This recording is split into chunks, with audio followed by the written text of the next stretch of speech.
today can chart the course of forests, communities, and economies in our region.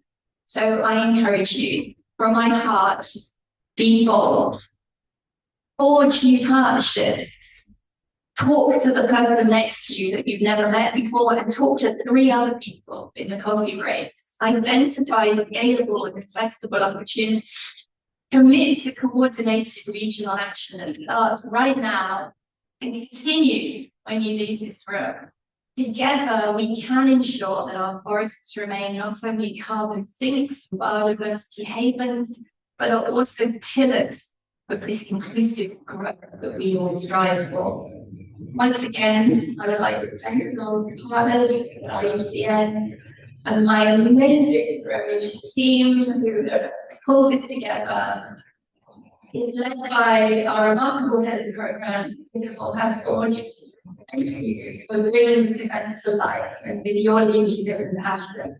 I look forward to the collaboration that will emerge today and the impact that we will have to create.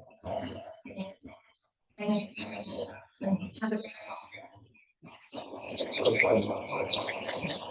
Thank you very much for that, and thank you to everyone. And since we are going to go on to the next welcome remarks, actually, from our dear partners from IUCN, we have a very special message from Dindo Kapilan, Regional Director for Asia and Pacific Director for Oceania of the IUCN. It was a great event to welcome you all to the Southeast Asia and the Pacific Forest Conference. The first video of lecture dedicated to protection of the original capital, investing rather than nature-based solutions to water. That IUCN and Grow Asia under the gender-based regional coordination for the forest integrated program. On behalf of IUCN, warm welcome to participants from our partner countries of the local organizations, private sector, justice there, forests are more than reservoirs of carbon. They are vital biodiversity assets. They are regulated climate, secure water sources, and underpin economies. Connecting, restoring, and managing the flow of both ecological and economic imperative with profound implications for policy, investment, business, and the well-being of people locally and globally. IUCN is committed to work with their state and non-state groups along with partners to conserve primary forests to build management and productive landscapes of relevance. It was a great pleasure to welcome you all to the inaugural Southeast Asia Pacific Forest Conference. The first meeting of platform dedicated to protecting the diversified capital. That's it.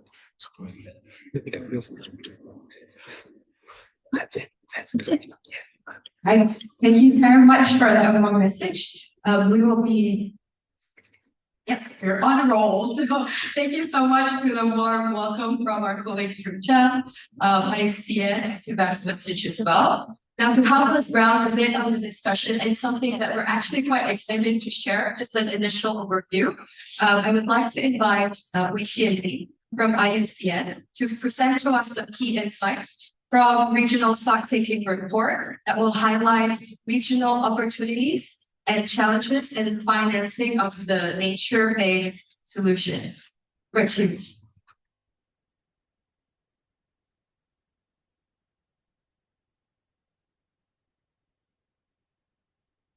Hi, very good morning, everyone. Right, and so like a very good afternoon, good evening to those of you joining online, wherever you may be. Right, my name is Rishi. I'm the Senior Technical Officer of Finance and Economics for Nature, based in IUCN, Future Regional Office in Bangkok, and I focus on private sector engagement and nature finance. And very happy to be here with all of you today, sharing an overview of the insights from our latest topic research on the regional forest landscape in Southeast Asia and the Pacific, a report that we will be releasing later this year. Next slide. So why are we interested in the Southeast Asia and the Pacific region? Right, because essentially this is one of the world's most important regions for tropical forest biomes with remarkable ecological diversity. From tropical evergreen rainforests, woodlands, dry forests, Sichuan forest, mangroves, and is home to some of Earth's largest remaining primary forest areas that not only sustain rich biodiversity, but also provide vital ecosystem services and sustain the livelihoods of millions of smallholders. Yet, these primary forests are fast disappearing, driven by climate change, expanding agriculture and infrastructure, illegal logging and poaching, and devastating forest fires, all mean worse than weak protection. And of the region's 733 million hectares of forests, only 140 million hectares of primary forests remain. Just 90%, far below the global average of 30%. And even these forests are losing biodiversity and resilience in their ability to provide critical ecosystem services. This underscores the urgent need for all of us to take collective action to halt and reverse this decline. Next slide. Despite support from the Global Environment Facility, the Green Climate Fund, multilateral and bilateral development assistance, and an expanding pool of private capital, funding for forests remains a major challenge, especially for less developed economies with constrained public finances. According to data from the OECD and reports on funding trends by climate work, less than 1% of ODA and less than 0.4% of philanthropic capital reaches the forest sector in the Southeast Asia and the Pacific region. Yet, investments that drive deforestation, forest degradation, and land use change, while also supporting conservation and restoration.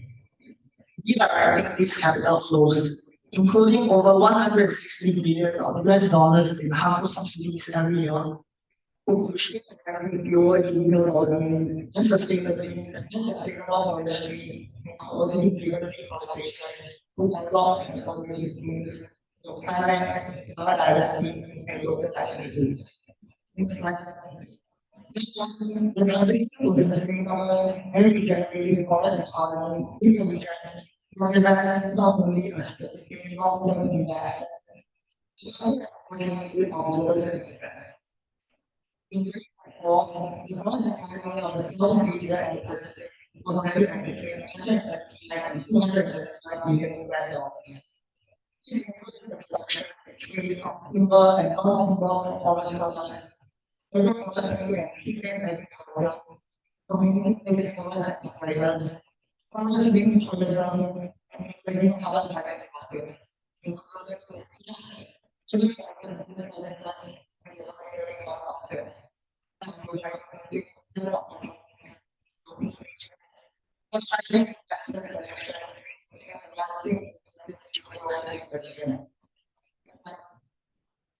we have seen steady growth in conservation policy mechanisms by countries across the region, including payments for ecosystem services in class, which have been around for more than 2 decades. For instance, Vietnam was the first country in Asia to establish a national payments for ecosystem services policy and has since redistributed over 600 million US dollars to fund the forest owners, including state forest companies, communities, and households, while Cambodia, Laos, and Indonesia have mobilized over 100 million of US dollars to REDPAS. In recent years, both countries have also established conservation trust funds, one for another. And they are also beginning to issue forest green bonds to finance projects such as afforestation, reforestation, and ecosystem restoration within existing policy frameworks aligned with the ASEAN Green Bond Standards, the ASEAN Taxonomy for Sustainable Finance, and National Green Finance Taxonomy. Next slide. And there is also an increasing number of venture funds, impact funds, financial instruments, and platforms that are now launching for fundraising with explicit forest-focused mandates to catalyze innovative financing and scale up investments into sustainable forest protection and management, agroforestry, and forest quality value chains. In 2018, only 2 out of 26 funds focused on forest landscape restoration or natural asset investments had portfolios in Southeast Asia and the Pacific. Fast forward to 2025, there are now more than 100 close forestry and timber funds worldwide. Many of them delivering double-digit returns and are now focused on the region. And as the demand for sustainable natural resources grow, these funds are emerging as a strategic part of diversified impact-oriented portfolios to generate long-term value for institutional investors. Robust market fundamental and stable gaps continue delivering measurable benefits over time. All the region offers a range of opportunities to develop investment confident pipeline.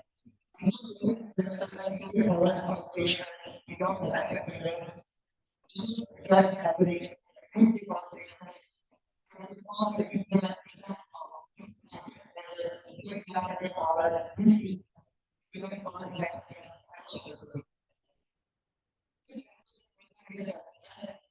according to IUCN global level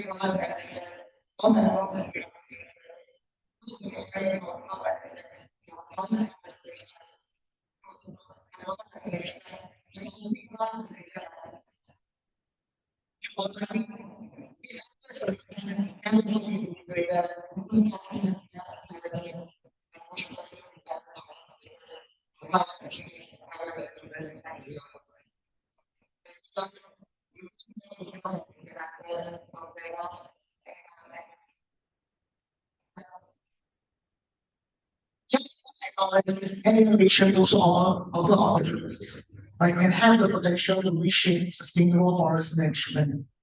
They can make forestry value chains more efficient, transparent, and traceable, from monitoring and harvesting to processing, trade, and governance. These advancements can improve current practices and even create new products and services ranging from digital tools and biological technologies to technological innovations in processes and products and social innovations. Together, these innovations are opening new opportunities for innovative finance, boosting productivity, and ensuring equitable inclusion of marginalized groups. And today, we will have the opportunity to learn from each of these companies how they are implementing innovation within their respective domains to support sustainable forest management, conservation, and restoration in their projects. But there are also opportunities to develop high-integrity forest reforestation projects and on growing demand for certification schemes. This includes schemes that certify deforestation free commodities, such as RSPO for palm oil and RTRS for soil, and schemes such as FSC and PMC ensure forests are sustainably managed and forest products are sourced from country forests. Complementing emerging green taxonomies and international market standards, ICPM, all common principles reflect high integrity benchmark for MPN policy project. Together,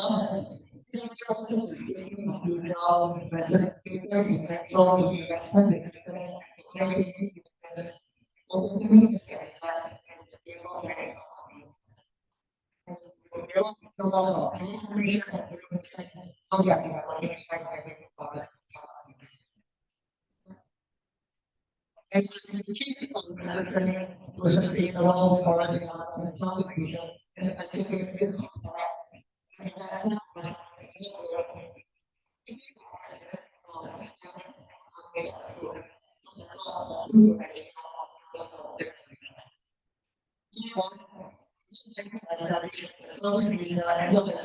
forest investment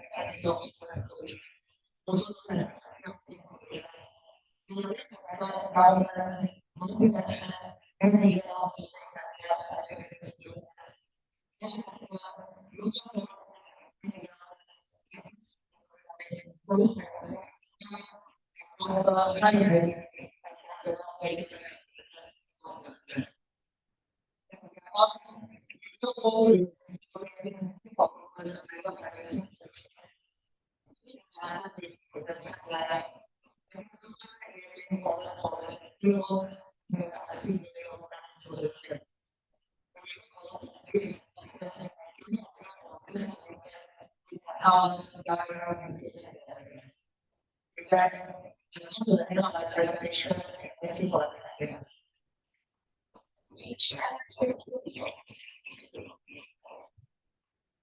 Thank you so much, Rachel, for that informative sharing of what is the current state in your region in terms of lending and financing, and also a bit of a preview on what we're looking at in the project showcase later today. But before that, today we have a distinguished panel that will help us unpack these barriers on scaling and exploring practical solutions for mobilizing capital into projects that protect forests, restore ecosystems, and empower communities. I'd like to welcome our panelists today. Our moderator today will be Prof. Theo, Associate Professor of Sustainable Finance at Singapore Management University. Prof. Theo is also a member of the European Commission's Platform on Sustainable Finance and co-leads this Global Sustainable Finance Taxonomy Network. Welcome, Prof. Theo. Our first panelist is Mr. Paul Ronald, CEO of Save the Children Global Ventures, the innovative finance arm of Save the Children. Paul brings a unique mix of private sector, government, and NGO leadership, having been a corporate lawyer, a tech startup founder, advisor to 2 Australian prime ministers, and CEO of Save the Children Australia. At Global Ventures, he leads efforts to reimagine how the world funds and scales solutions for children, particularly through blended finance models that integrate community development with environmental outcomes. Welcome, Paul. Our next panelist is Sanjeev Louis, Director of Investments at New Forests. Sanjeev has over 20 years of experience in investment banking and alternative assets in Asia. And Sanjeev has executed over $10 billion US worth of sustainable investment projects. At New Forests, he leads institutional investments in sustainable forestry, conservation, pioneering blended finance models, and innovative approaches to long-term land use investments. His expertise will help bridge technical finance and on-the-ground impact. Welcome, Sanjeev. This is Sanjeev Louis, Country Director of the Women Economic Development Associate, Armida and international development in agribusiness, agriculture, and gender equality. So as long as I can be here by you, and welcome Bangladesh, and Indonesia. Forest, regenerative agriculture, and agriculture.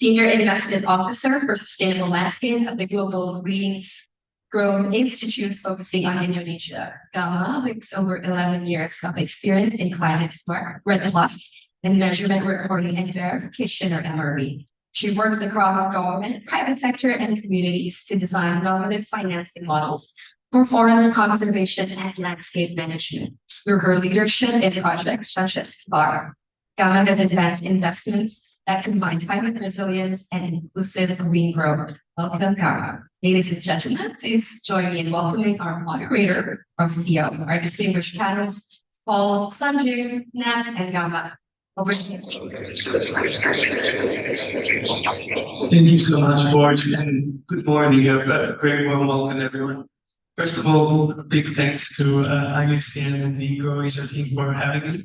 You're probably wondering why is a prof in sustainable finance that just joined Singapore a month and a half ago is moderating this panel with very knowledgeable people.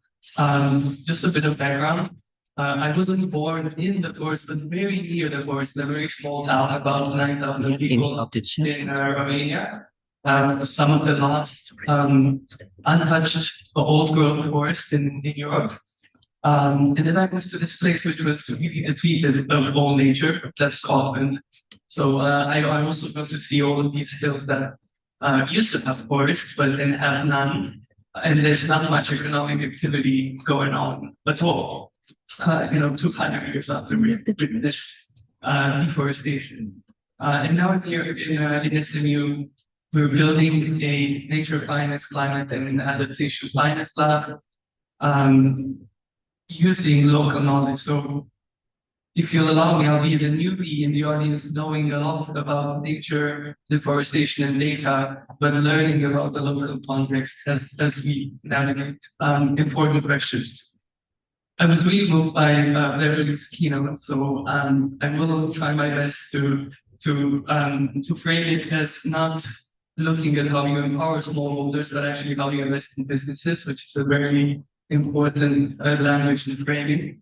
I was also glad to hear that we're not shying away by talking of the fact that agriculture is the cause of why not just here in the region, but also in Brazil, for example, we're losing forests due to really our social needs and our development needs. But as Beverly said, they don't have to be opposite. We are driving them, but we can do them we can do agroforestry in a thoughtful way. And we'll learn from the people on the panel how that is achieved.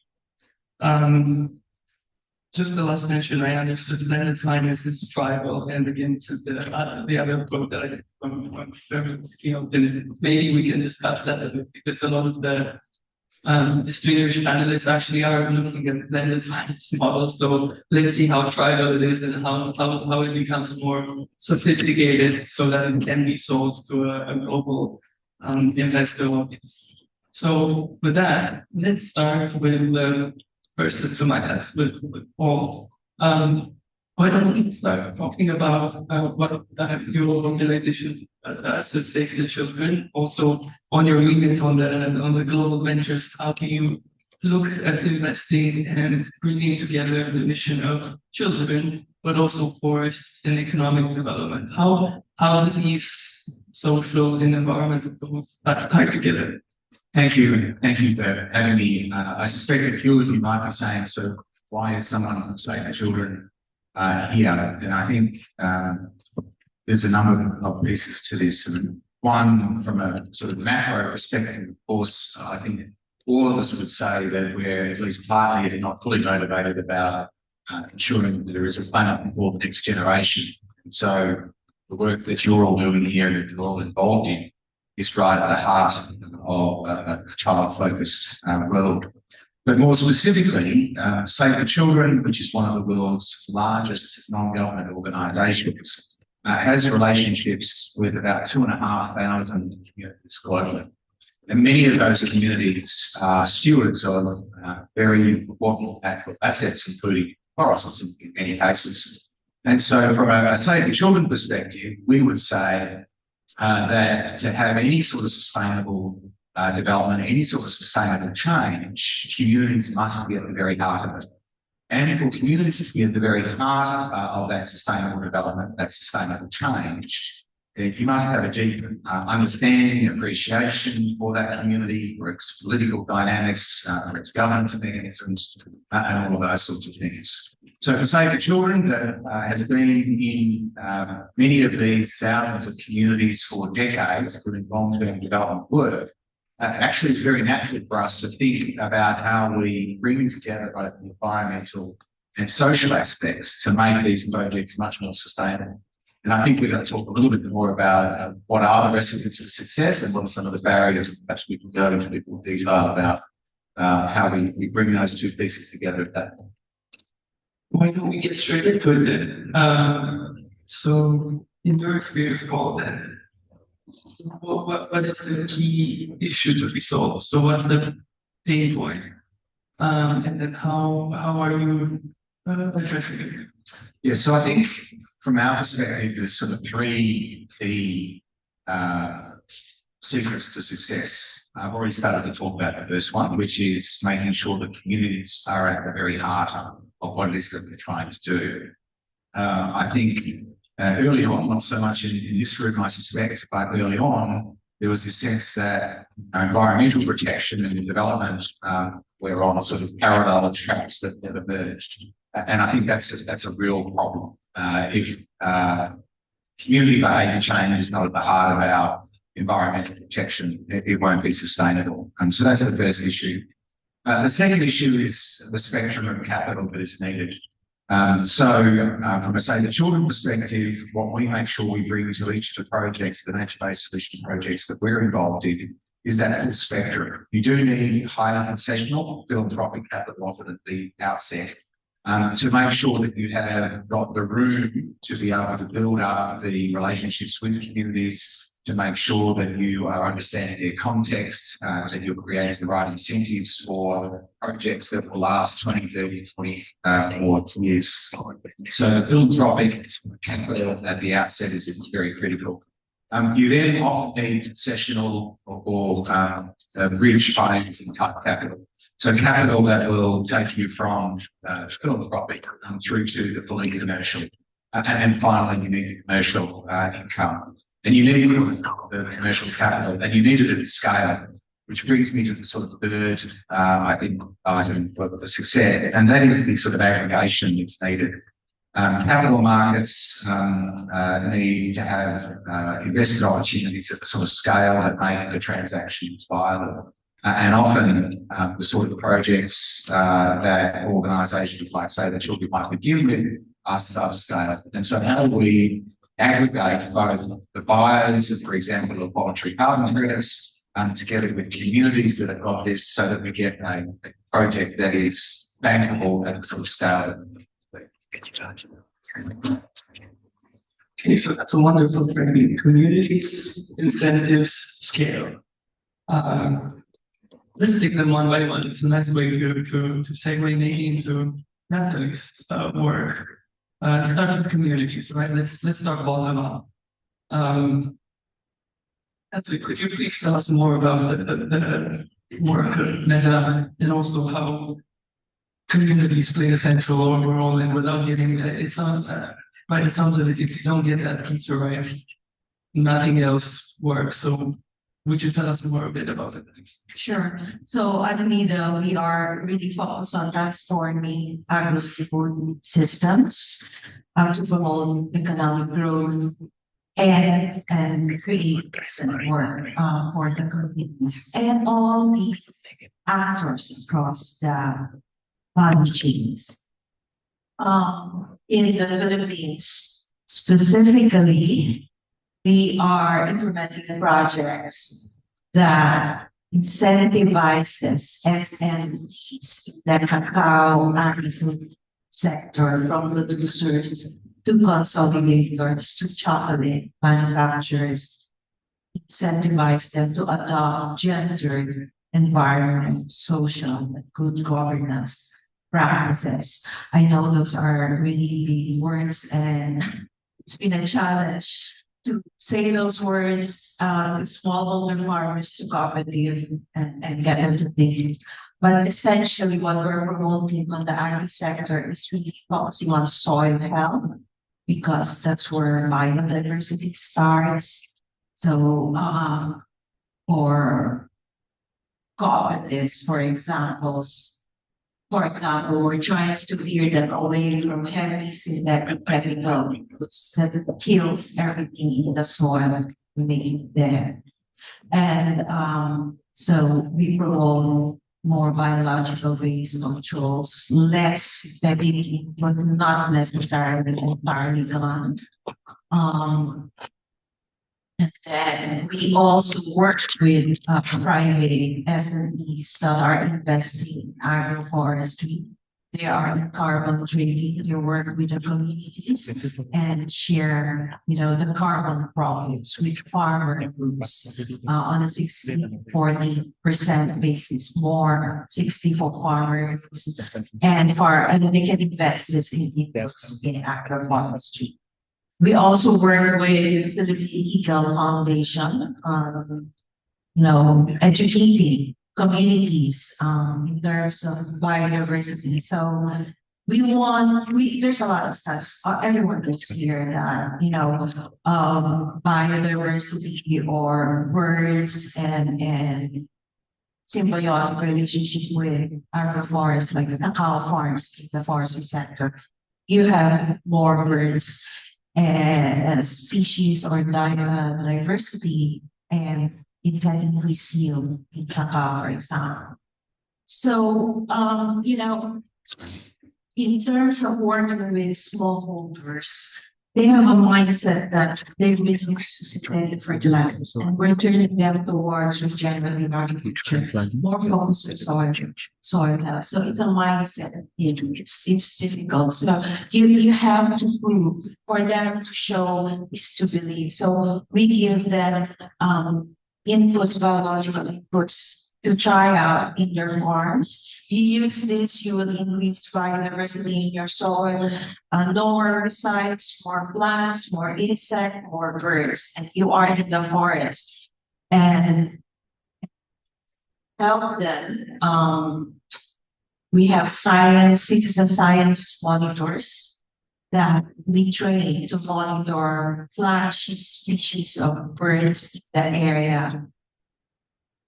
Also monitor their cacao or cocoa yields. So to prove a point that if you maintain biodiversity, you will and focus on soil health, less synthetic inputs, then you can increase cacao yield because that has been a problem.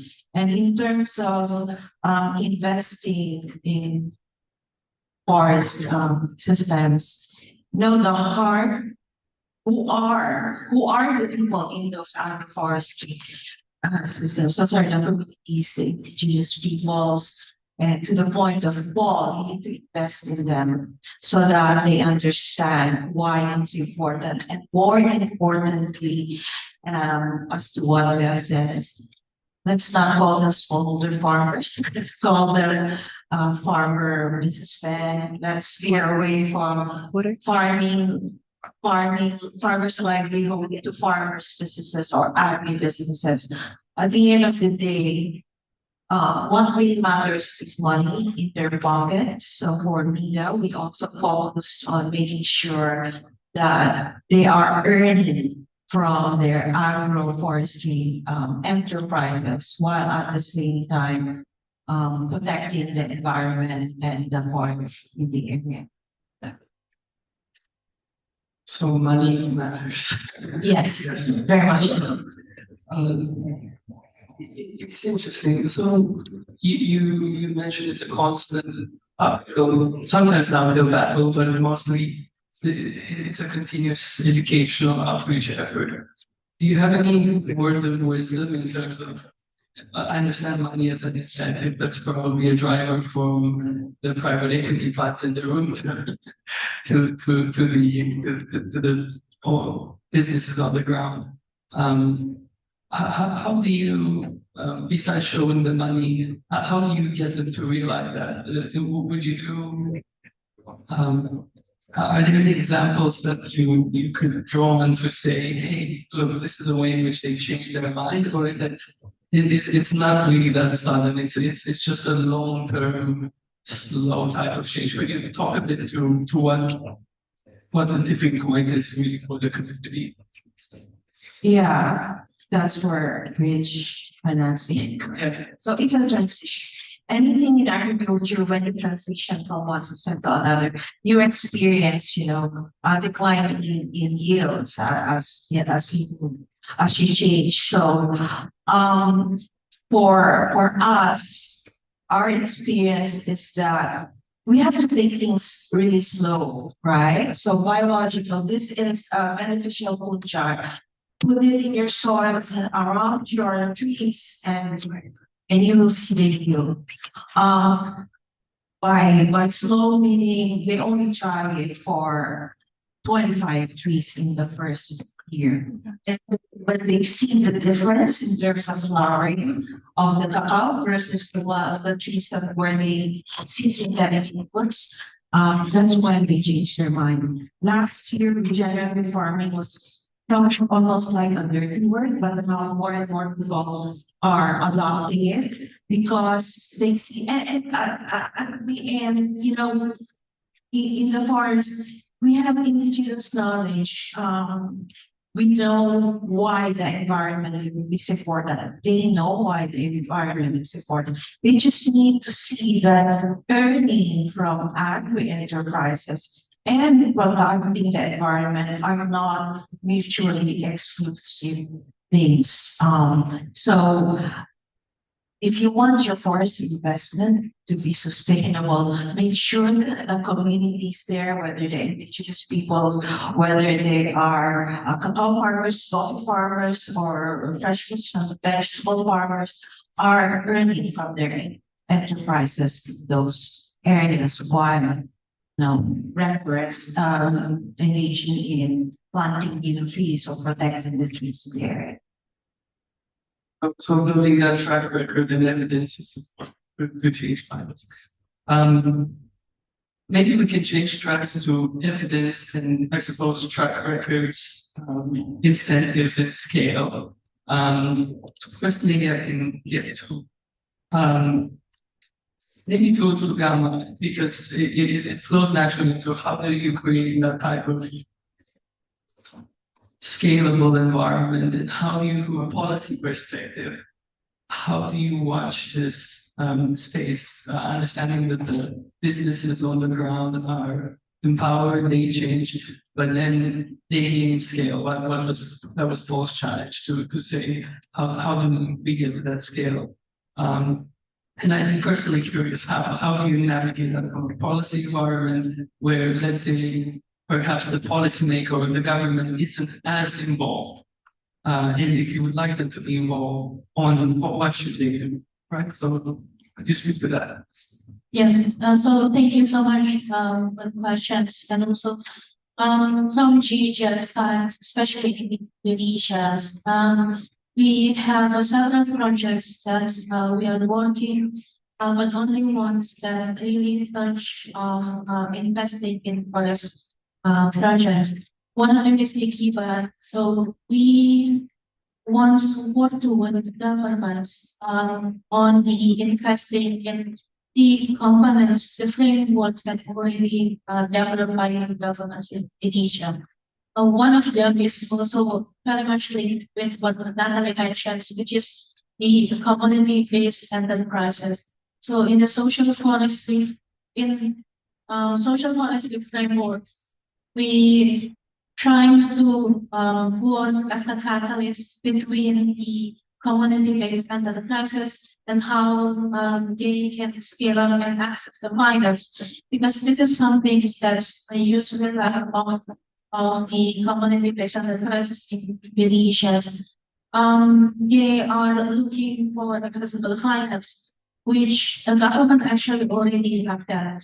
But still, there's a balance of regulations there in terms of the how we can ensure the guarantees and how the positions of this investment from public finance can become a first source, especially for the enterprises. So this is some things that we are working on. We trying to collaborate between governments, national financial, other national financial institutions, local bankings, and especially making governments like financial institutions which we are working with Indonesian development funds, how they can cooperate with cooperatives that's actually can be more accessible for communities to tap into the funds. And in other component, which is a multi-purpose forestry business, we are seeing that now government of Indonesia is listening more on private sector needs, listening more on communities, especially on how the regulations, the policies overregulated. So in here, through GGI support, I think by supporting them on analyzing which policy regulations are regulated, helping them to simplify the regulations helping them to realize that there's so many elements already there. Is single online platforms already there. The regulations, the guidance, the SOPs already there. But always the bottom line is how to implement the policy itself, how it connects national and sub-national policies to ensure that investment can come in into at scale and field. So through the multi-purpose policy business, we are trying to work on most major pipelines, which is related to coffee and cacao. We think that this is something that we can develop. We want to integrate how the government companies can work with communities, not seeing them as the one of the conflict, but seeing them as a partner towards more encouraging them to ensuring that this is something that is sustainable. We also see compatibility with the private sector. They might require one technical assistance as well. And in here, it's not only a technical assistance for governments, more states, communities, in terms of the capacity of need. But the technical assistance for financial institution itself, they want to see whether this community-based projects linked with private companies can be actually scalable and is benefits for them. So in here, we think that we trying to be connecting all of the people, all of the stakeholders there to make sure that this is we see sustainability to compatibility. And the last one of the component we don't have a GGI project is actually we think that to encompass all of the activities, communities, there's also one that they can support, which is concentrations, the biodiversity concentrations. So like what Natalie mentioned on the affected species, which GGI this is the first time GGI is initial work in conservation space, which we think that there's a lot of opportunities beyond carbon.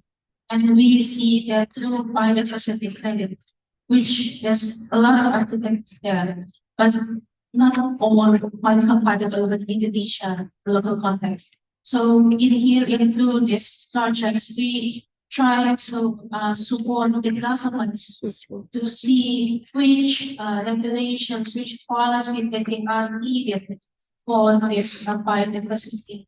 How the financing title that they already developed with Indonesian funds is actually working. So I think in here we also see scrutiny beyond carbon, and we see that there's a lot of potential in biodiversity. So I guess my last point would be regulations policy is needed, but over is also not beneficial. So simplifying the regulations, cutting assessment period, and providing assurance not only for the community, but also for the to invest more on us later. Thank you so much. It's interesting. I think the same thing in your you were like and it's interesting to hear that actually on the scale of agroforestry in Indonesia, you think that at some point there could be too much further, right? So it already burned with that. Maybe there's a role for data and smarter data solutions to address some of the burden that we put on compliance, and I will get to that. Hopefully we can address it together. But now let's move. I feel like we've touched in a way the low level communities. We've talked about regulation. So now let's come to the theme of finance and scalability. And here I'm is that I think Sanjeev will be able to lead us into a discussion on how do you get the finance right so you can scale not just one project, but of course the other project. And I know you're involved in both commercial forestry, but also conservation, which are very different places. Right? And I'd be curious to hear your learnings on how we do that. Yeah, thank you. Thanks, Fed, again for inviting me back. I'll try to take your words, try to be bold and simplify things as well. We should be clearly. Yeah, thank you. And I like how Professor sort of laid it out. It's really nice, I think, because got sort of policy level, got the community level work and daily functions, and but hopefully leads to firm like ours before us, which is truly private equity, very active private equity manager, very niche, sensitive, focused only on sustainable land use. But all of our investor money is institutional money. We certainly have some development finance institutions who invest with us. It's a multilateral organization, sure, but by and large, our investment capital is institutional money, and that's, I guess, what we're all here to talk about. The problem I want to highlight, first of all, before I address this question is, we're a fairly large firm in our space, in our little space, provide $8 billion US globally. And I highlight that not as a brag, but to highlight a problem. 90+% of that sits in Australia, New Zealand, and the US.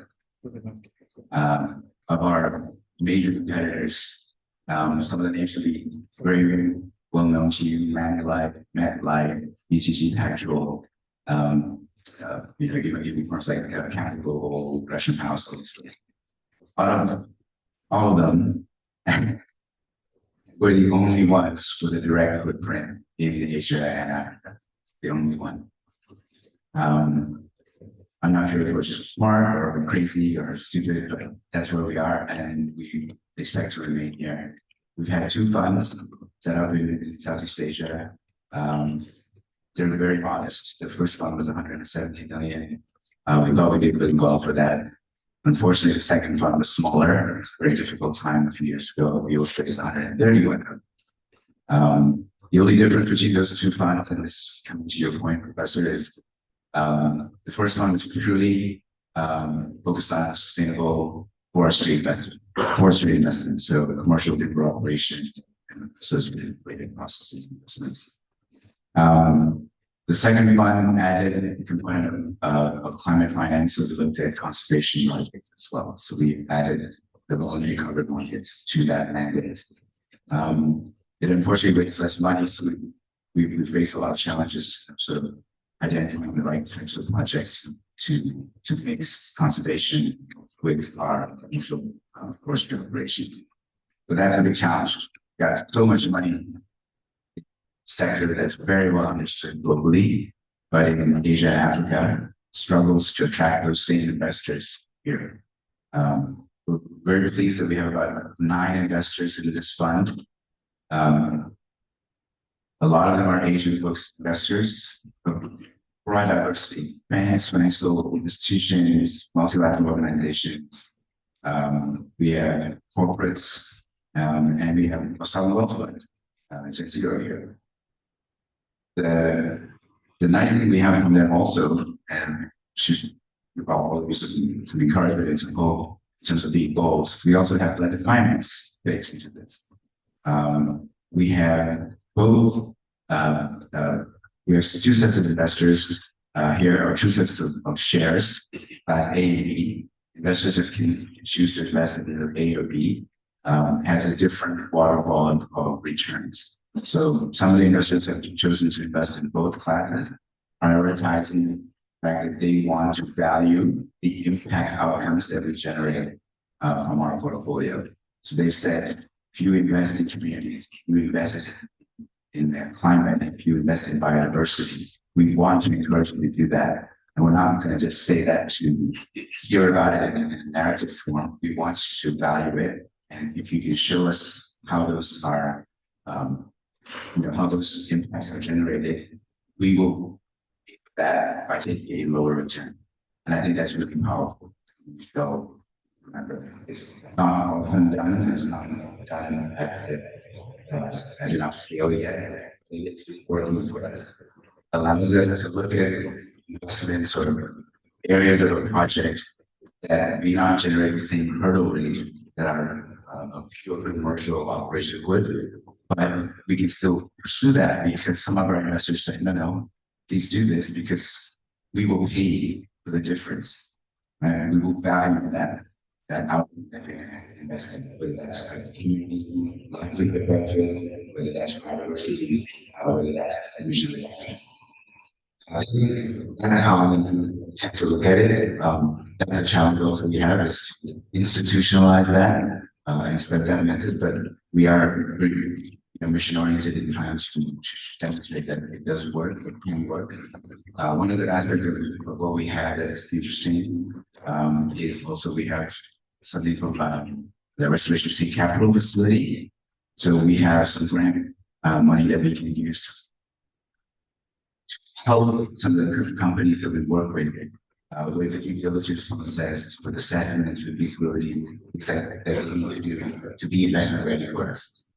So it allows us to take a little bit more risk, take on projects that a typical pure private equity or other sort of commercial investor might not be able to do without the benefit of those mechanisms.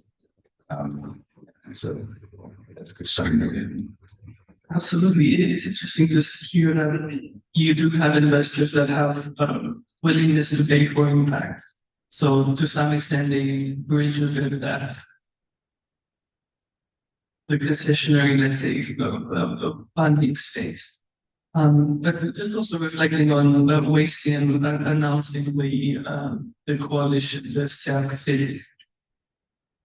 How would the coalition help, the scalability?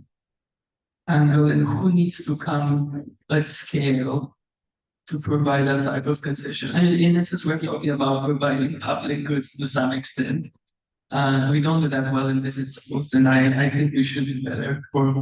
I could talk about it, just why we don't do that, and we should do better in teaching how you value that and how you build private goods on top of it. But could we link it to also what Gara said and debate that a bit? Yeah, absolutely. I like the flow that I alluded to because, everything that, Paul, Natalie, and Gamma have alluded to, which also spoken to create the environment for us, right? It de-risks projects, it de-risks our ability to enter those landscapes. We have to work very closely with communities, and we take a lot of pride in creating for ourselves a social license to operate, but we certainly couldn't do that if we didn't have organizations like Triple GI, like Grow Asia, like IUCN and others, working at the policy level, at the community level, same for Rita and Save the Children. If that work wasn't being done, we would find it incrementally harder to go and find investments and to then work with communities in building out those landscapes. We use this very tried and tested model that everyone here in this room would be very familiar with, a mixed landscape approach or mixed land use approach. We want to have areas of commercial production. We want to optimize or maximize land use, particularly in regulated areas that can be more productive.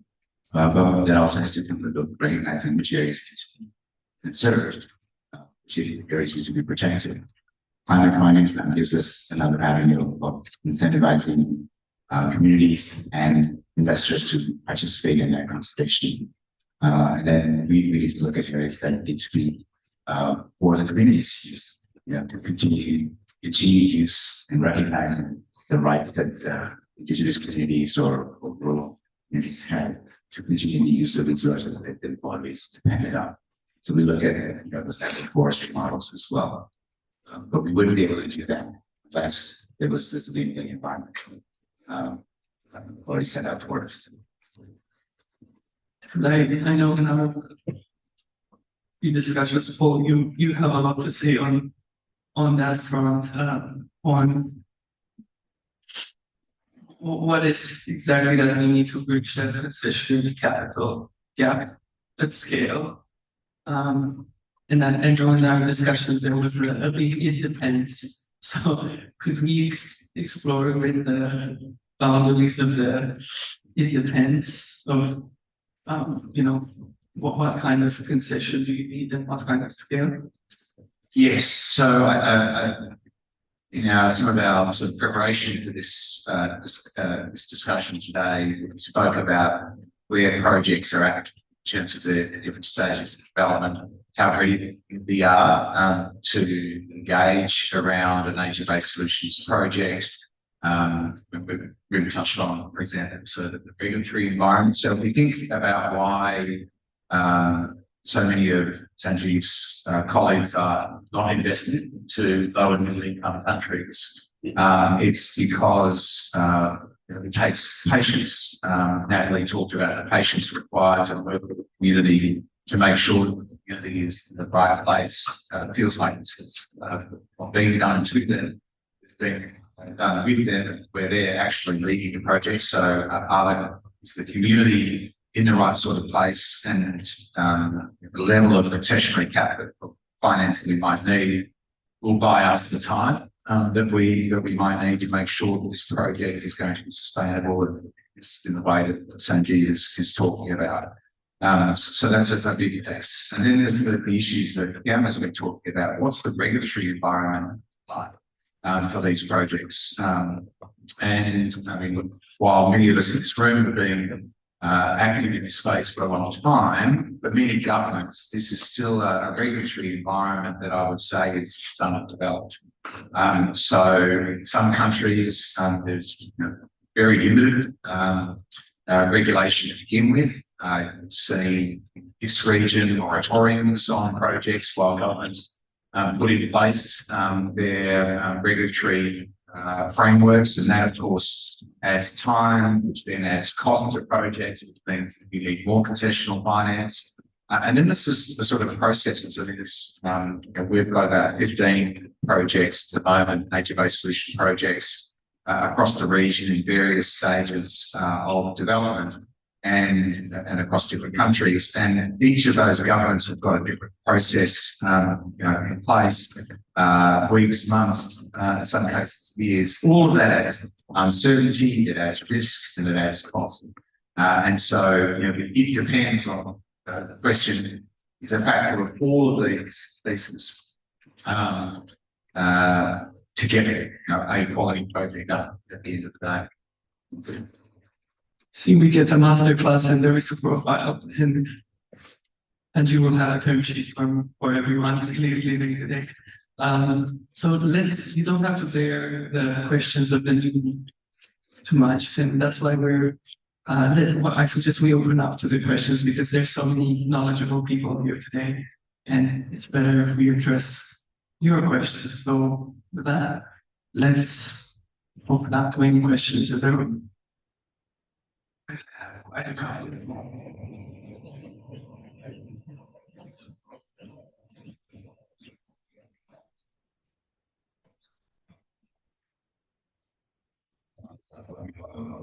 Someone's giving up the courage to understand the question afterwards. Maybe I can address what Paul was also just speaking to. I mean, what we faced is similar to what just Paul alluded to in conducting investments in nature-based solutions and non-commercial operations, for example. We face a number of different regulatory challenges. We have a large-scale Thai project that's been running for about 3 years now almost. It started off as a UNDP landscape project. We've turned it into a carbon project on Thailand's second largest big swamp. So that's 74,000 hectares. There's beautiful areas and Ramsar site has UNESCO World Heritage System for agricultural importance. Big wetland area for it's a big source of revenue for tourism. But the big button, the Thai authorities refer that land to be if it's owned by it's a non-hunting area. That area needs to be under a Thai system rather than a essentially government system for carbon finance. Unfortunately, they don't have methodology for wetland restoration and conservation, so that has to be rewritten or written based on international standard, and they have to approve it. So on and on and on. So that's what Paul alludes to, you know, patient capital. That's what we need to have patience. Even our private equity fund with 10 years is certainly not long enough for conservation projects at scale. I think this is where concessional capital can come in more. I think with those of you in the room who are managing money from government or organization, looking at actual agencies, maybe the ability to extend that the life of our fund for 2 more years, 5 more years is critical. I think if you're going to be patient and wait for outcomes, whether those are impact outcomes or commercial outcomes, we need a longer tenure. So the ability to use concessional capital in different ways, I talked about as AEP, that's great. It's a really good way. I think another way is to keep out how to provide liquidity at the end of life. So, you know, if you're at the year 10 and you really need to get out, somebody needs to buy you out, maybe concessional capital. You know, extend this out to 15 years. So thinking of different ways to use concessional capital from the proper capital that's available in different ways needs to be thought about. People need to be bold, as Steph suggested. And I think we need to be bold in taking risks as well at the front end.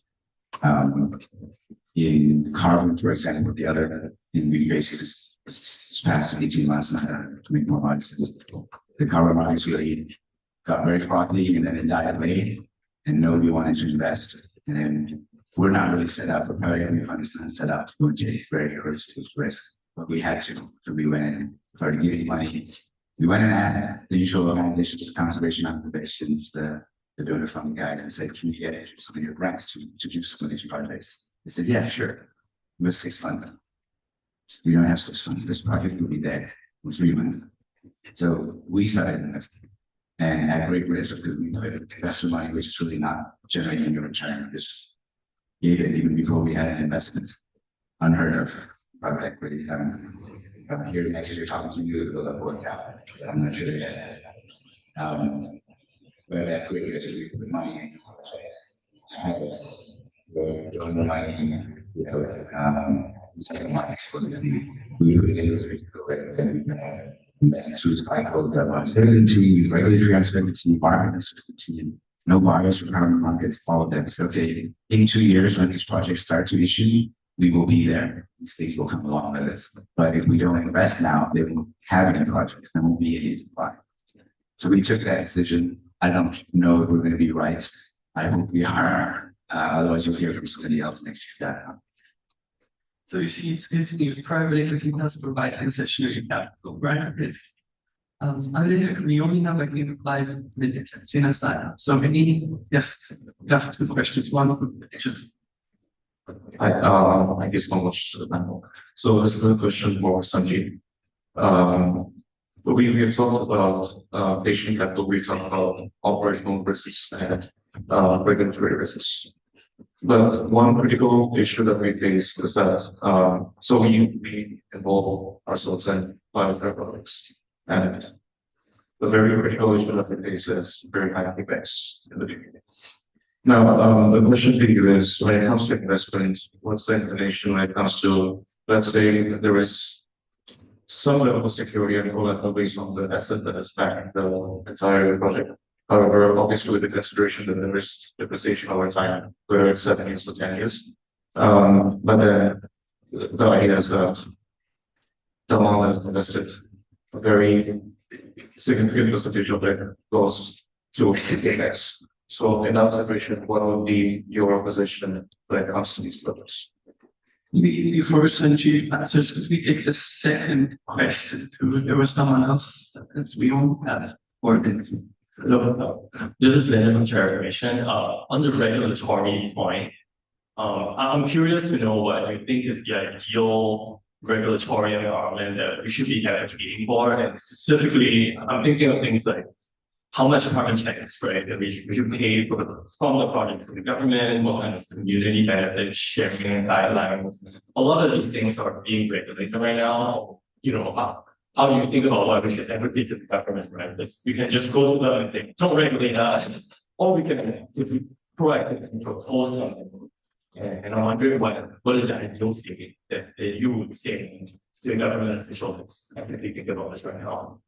That's a wonderful way to conclude. So it's actually maybe in 2 minutes, if that's okay, have a quick answer to the CapEx, the next question, and then maybe you can have Galma, Natalie, and Paul answer the what do we need from regulation to do for us? Sure. Just to answer your question about your projects, you say that heavy CapEx that really lines the project and then depreciation of the asset.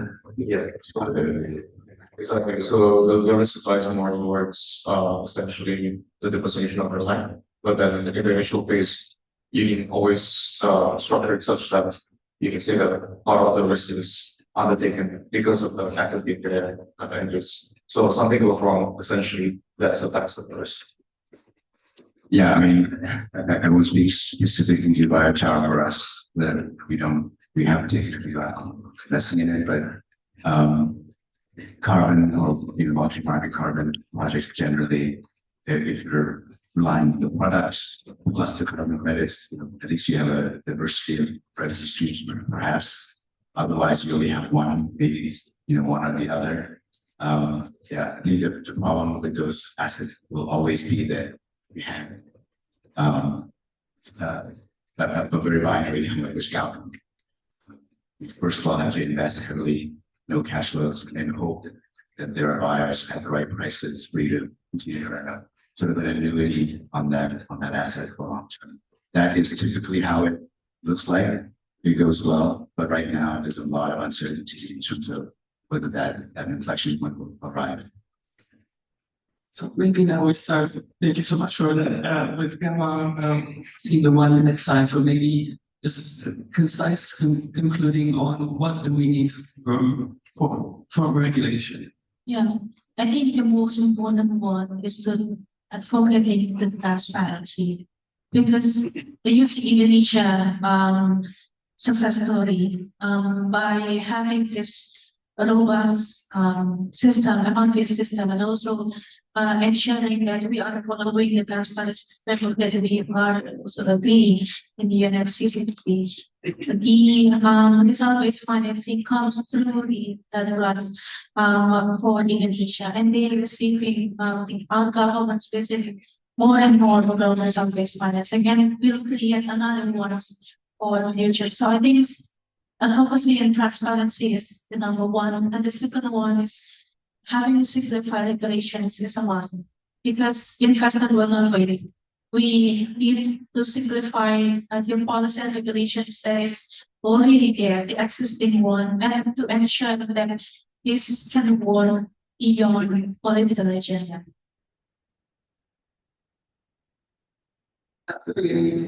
Concluding remarks from you on what we need. Yeah, I think I mentioned this in our discussion before. There's no one size fits all solutions in agriculture. In agroforestry, you need to take into consideration the social cultural norms that work in that area, the social economic environment in the area. Are the agri small farmer businesses ready to access capital? If not, what do they need to access? One of the things is financial literacy. That's very important to turn farmers into businessmen, and also let's take into consideration the impact of climate change into the mix in terms of how the farmers farm their cocoa, cacao, focus on soil health, zero waste, use farm waste into biochar. Again, that helps with GHG emissions mitigation. Essentially, just show in a particular environment how it works, because you have the general framework, but then localize it and contextualize in that. That's quite beautiful. So transparency in the market, but perhaps educational reform and start with financial literacy. Maybe you wanted to, maybe Paul, would you like to maybe round us off and then such I can maybe you can particularly I see it's, you're keen to have a lot more. So well from your perspective, what So I think we've had a good summary here. We need concessionary capital builds room to build the strong relationships with communities. And we need a regulatory environment that is certain and transparent. Got those things, then I think we can let the market build projects at scale, which ultimately will have the impact on climate and our ecosystems that we want. Grow Asia and IUCN has a big plan. And certainly, Yeah, maybe just to round up from what I started with, I mean, why capital is so heavily focused in global north and developed markets. I mean, one thing is, with your point, in a place like Australia, we bought 3 billion acres last year, or last year this year for our client of largely pasture land in Western Australia. It's only got about 100,000 head of cattle on it. It's completely inefficient. But one thing you can do with that land is to make it optimize it for a lot of things. The reason we can do that is most of what we invest in there is underpinned by a carbon market, and a carbon price. And because it's a very transparent price, the regulations are there. There's very, the government has set up price on efficient. It allows us to make those investments at scale. That's $1 billion investment. That's the kind of thing we should be able to do here. We have the land, we have the primary forest, we have the biodiversity. These are all valuable things. We need to be able to drive investment. so we have a big goal to build institutions together from the community, more informal institutions, and the larger formal institutions that bring us scale and transparency. And as an academic, I can't help but just conclude that we need data and take Beverly's kind of challenge that we will also have to scrutinize it goes strongly with the transparency part. With that, please join me in thanking our distinguished panelists, and thank you again for joining us.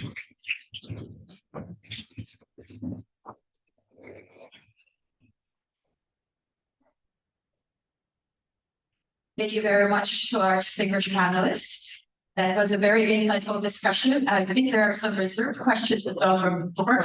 We may ask them during the networking space here. And to show us what it takes to make nature popular projects really invested ready. And we now turn from the strategic to the practical to see what are some of these examples, as we mentioned earlier, some of the case studies and some of the showcase projects that we have that is looking at investable projects in the region, Southeast Asia and the Pacific, both in the agroforestry and forestry space. Not just that, but we're looking as well a little bit of a 360. So we're looking at what social inclusions as well, some of the projects that will have public-private partnership as in the core of that particular program. And to guide us through this session, we are joined by Cindy Lim, Head of Partnerships of Grow Asia.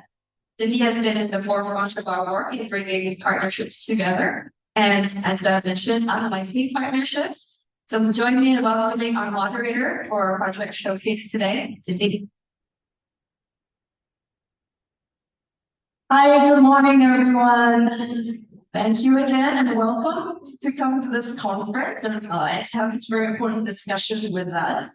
My name is Cindy. I'm from the partnerships team in Grow Asia, and I'm really pleased to be moderating this particular section, which I'm really looking forward to.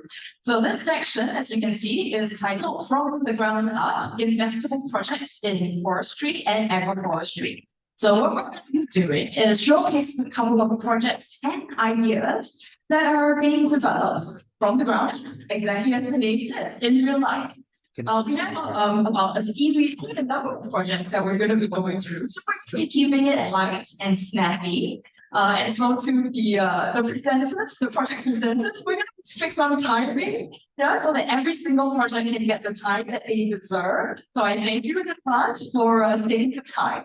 And so without taking much more of their time, I'm going to introduce our very first project for today.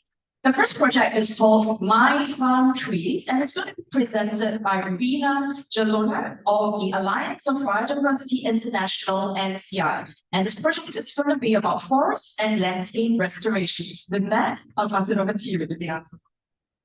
Okay, thank you so much, Cindy. I really loved how that panel discussion was picking up this now. So many important terms, IUCN, transparency, risk, data.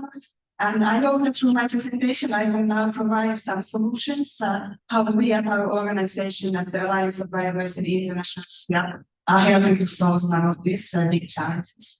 Next slide, please. So I will be introducing to you My Farm Trees, which is a science-based digital platform that helps us to verify and incentivize local restoration actions. So community-led actions, activities led by those family farming businesses that it's now referred to, or smallholder farmers. I love it. Next one, please. And one more. Okay, so talking about risk, there is a recent review paper that showed that among Asian restoration projects, actually about half of seedlings die within 5 years. And there are many reasons for this issue. Some of those are that we are just planting the wrong trees in the wrong places. We are also not paying enough attention to monitoring and care of the plants after the initial steps of restoration. And really importantly, smallholders are often not engaged and empowered in this process to actually drive restoration on the ground and benefit from those investments in the long term. So, of course, that's a huge problem for investors. What we need is really proof of impact. We need to be able to measure what are the outcomes on the ground. Next slide, please. So, My Farm Trees is a digital platform that helps to bridge these existing gaps. It includes a family of mobile apps that local restoration actors and communities on the ground can use to track the activities that they are doing. So starting from seed collection to nursery management, raising plants, planting the trees in the fields, and also monitoring over time and the traffic. It's apps in real time. And then this information can be shared directly with the investors so that they get that monthly needed. Thank you. My Farm Trees is built on blockchain technology, and this means that the data of the activities are traceable, they are transparent, and so we are able to monitor the progress and verify the process from seeds to trees. The blockchain also enables us then to provide digital payments, rewards or incentives for those restoration actors on the ground for their services in biodiversity conservation, restoration, and care of streets. Next one, please. My country started 3 years ago, 2022, in Cameroon and Kenya. And in these 3 years, we have built a very strong proof of concept. So far, there have been almost 3,000 hectares restored on the ground with local actors. More than 300,000 seedlings have been planted and recorded with this My Country platform. And there are more than 6,000 farmers empowered. They have received more than 150,000 USD in terms of incentives and of course for their activities. In Kenya, for example, 56% of those beneficiaries are women. Next one, please. So since last year, we are working to bring this My Farm approach to Asia. We are currently working in Malaysia, Laos, and Vietnam. I'm sorry, the text is a little off. But so in these countries, the app has already been, or the platform has already been set up. It's available in local languages. We have been training trainers. In Malaysia, we have already trained the indigenous communities who will be contributing with these restoration actions on the ground. And next year, we will be launching the platform in Thailand and in Kalimantan. We are working on different kind of use cases or different kind of forestry, agroforestry conservation models in the different countries, and it shows how versatile that is. So it ranges from the conservation with indigenous communities in Malaysia to agroecological farming in northern Vietnam, and field of pastoral assistance in us. Next one, please. My country has this approach that makes it really quite flexible for different types of investments. So what the app does, it actually creates a digital asset for each and every restoration action or every tree planting.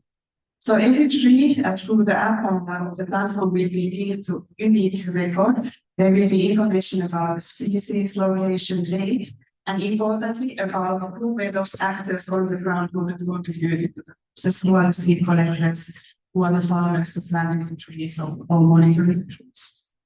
And all this information is recorded in blockchain, which means that it's tamper-free, it's transparent, it's traceable.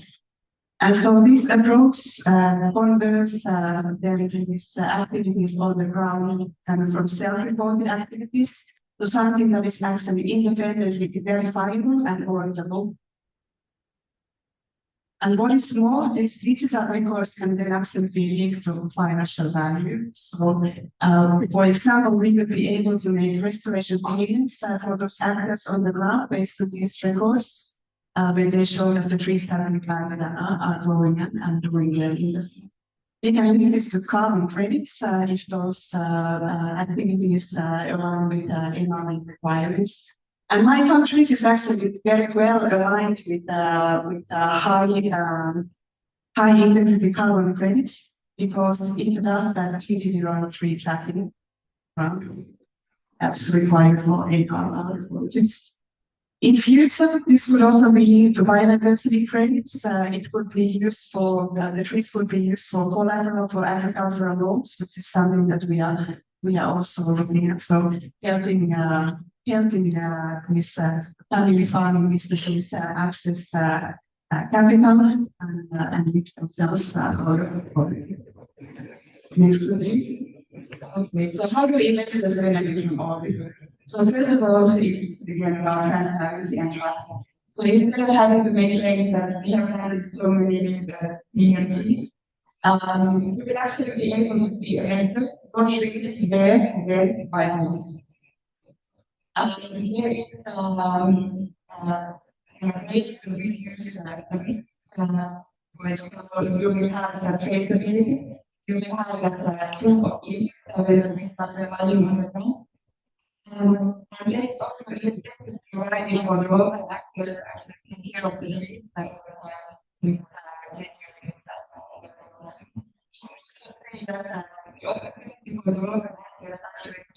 what brings that up also really helps to reduce that risks.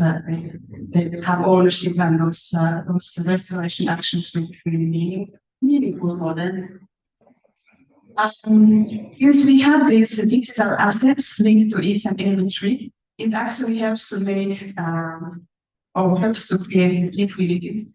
So those assets would actually be transferred, they could be traded, they could be linked to carbon markets because there is that really strong verification on the ground, what trees where and so on, that helps to create the trust that is needed. And so this ability to transfer and trade those kind of assets into the trees or the carbon in the trees is actually then helps you to link to green bonds and other type of financial mechanisms from early on. There is no need necessarily to wait for the trees to grow over many years, but because of the strong record of what assets we have on the ground, and those digital assets would be traded from there.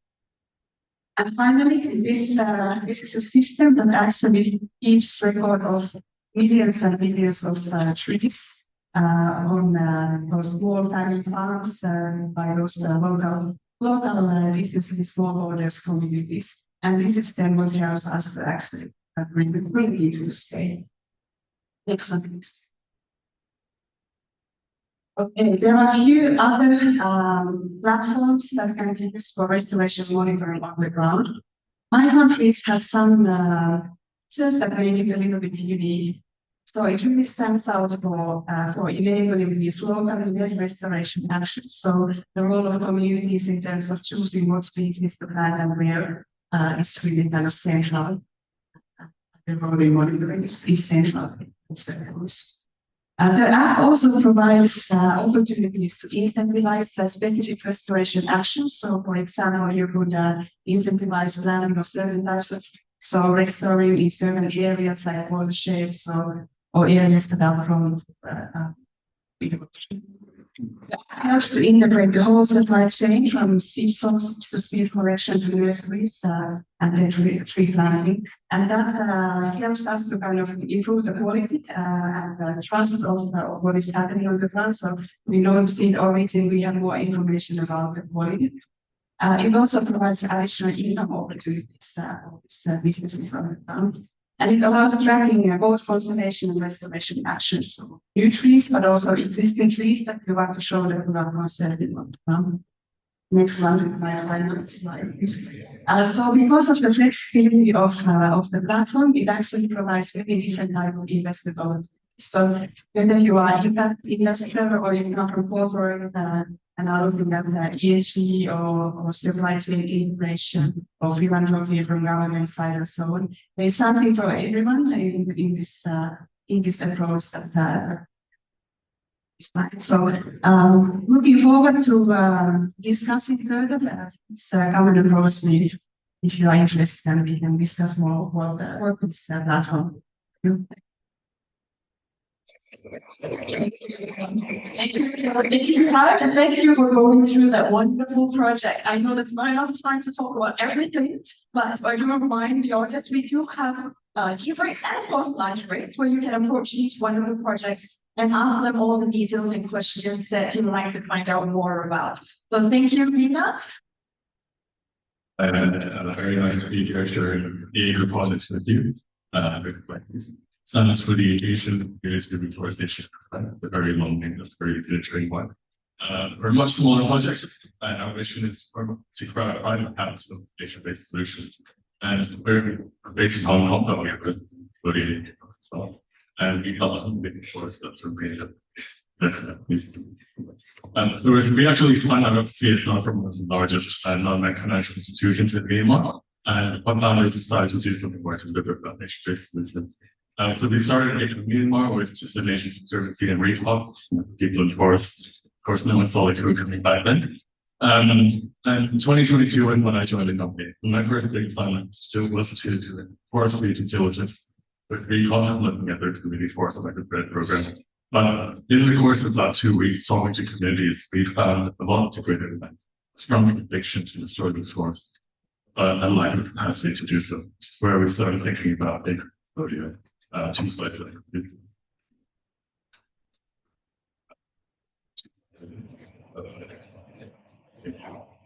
So the problem in Cambodia is really extraction-driven economies. Pretty much a rite of passage. Most people don't. But the result of that was that also a lot of its primary forests and produce a lot of degraded lands. And at the same time, rural communities lack capacity for reforestation. And they lacked, they had formidable barriers to capacity, capital access, and whatever. So here's some pictures I took from my trip to Cambodia. So on the left is a community map designated reforestation areas, so there's a strong community mandate.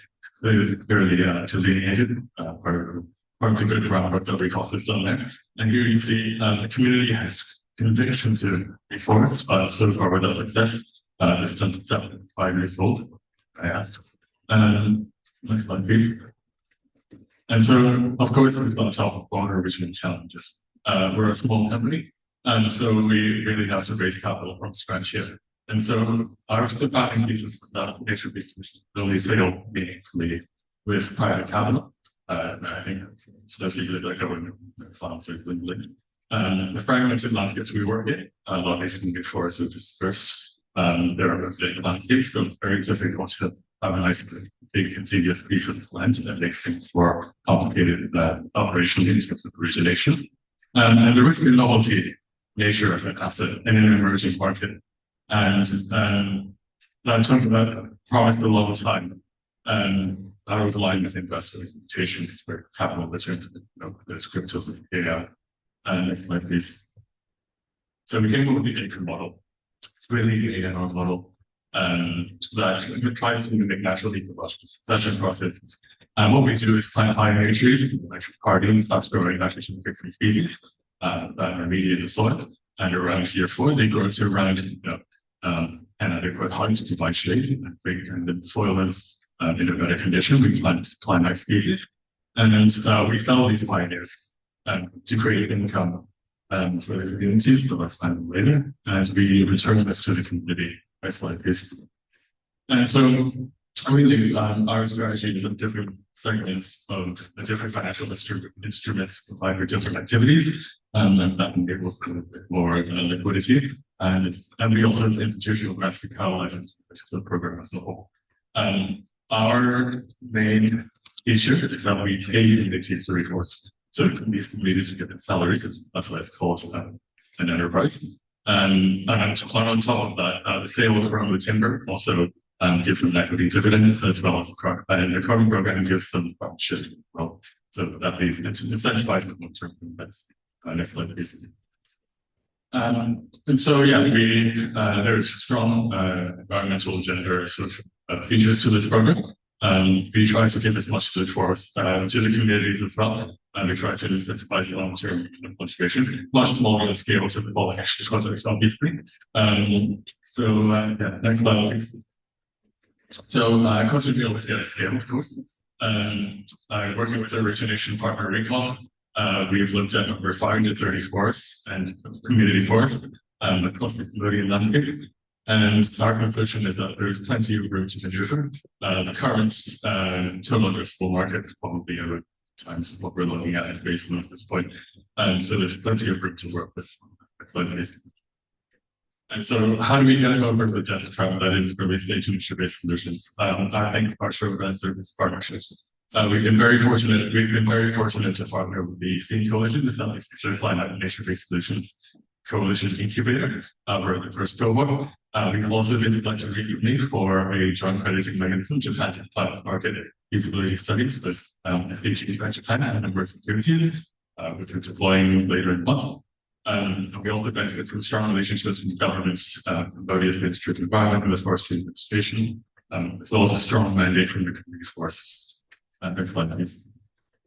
So, why invest in forests? We get this question a lot, and I think everyone's heard the climate argument, and we'll try to give some market arguments for that. Policy market frameworks is emerging. Article 6.2 has been finalized, and the region benefits from very strong bilateral carbon-related relationships. Number 2 is flood topology, presented as highlighted before me.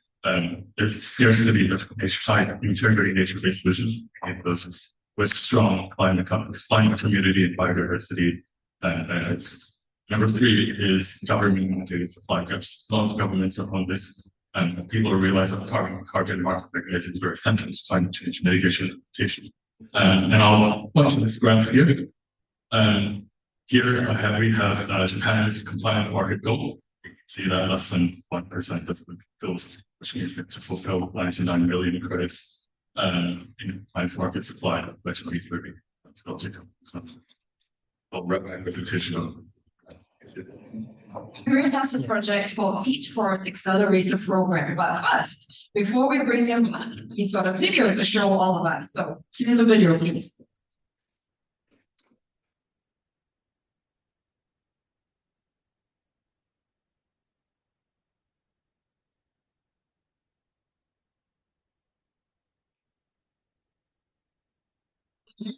The change seems to be accelerating and exponentially.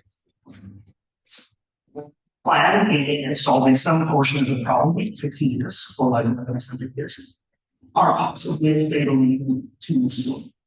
One other question, fully decarbonize the grid and that we remove all the excess CO2 that's being emitted. We probably have to achieve that in about 30 years. That's kind of a dangerously long time. Forests are the key to combating climate change, but many community-based reforestation projects face challenges in securing funding and resources. Terraformation's Seed to Carbon Forest Accelerator is changing that. This innovative program provides the technology, training, and funding that underserved forest teams need to succeed. By focusing on capacity building for community-based teams, the accelerator fills a critical gap in carbon markets. The journey begins with feasibility studies and training, helping forest teams design and register high-quality carbon projects. We provide TerraWare software to track seeds, manage nurseries, map, and monitor plantings. This improves data sharing, reporting, and project transparency. In under 2 years, Terraformation has supported 12 teams in biodiversity hotspots in Asia, Latin America, and Africa. Our program empowers marginalized groups and local development goals. A blended finance model combines private investment with philanthropic funding, making these projects viable. With Terraformation's key to carbon forest accelerator, we're creating scalable solutions that empower communities and tackle the climate crisis and on. Together, we can build a greener future. I know I shit by using the feature a lot. Just to maybe mention that this required data and important.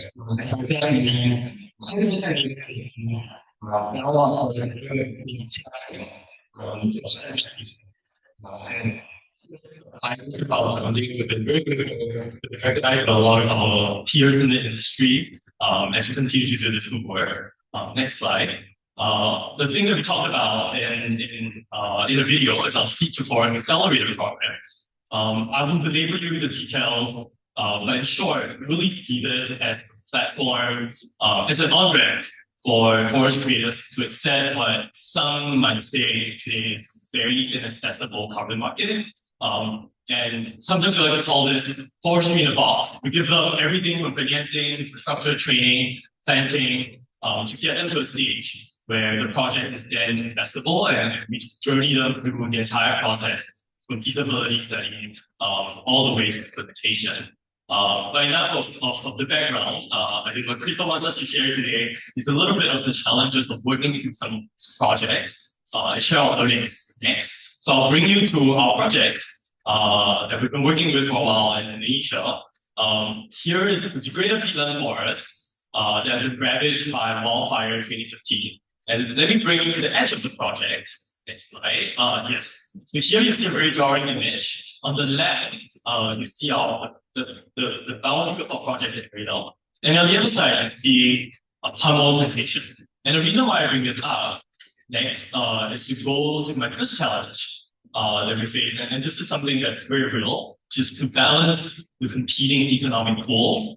And this project in particular, with the palm oil company that has been courting the local community to convert the land into palm oil. And you must understand that from the local community's point of view, this is a very straightforward way and an understandable way to get income fairly quickly. And compare that to a carbon process, right? Which some of you guys might know, it takes a very long time. We've seen a lot of timelines just now. We need to do feasibility study, we need to do project design, we need to run the full every process. All that takes maybe up to 2 years. And then here's where we come in to kind of alleviate that challenge with our local forest traders. What we first do is to bring in the offtaker very early in the process to show that there is a very clear commercial outcome that's possible. Two, we transparently communicate and educate them on the carbon process. And the third piece is where we come in and co-design the project budget with them and to define clear economic benefits for the local community. And that's how we accelerate learning of our local forest creators. And then on the second challenge, as you can tell, next slide, and some of you guys might have alluded to this, which is the carbon project development process is very complex.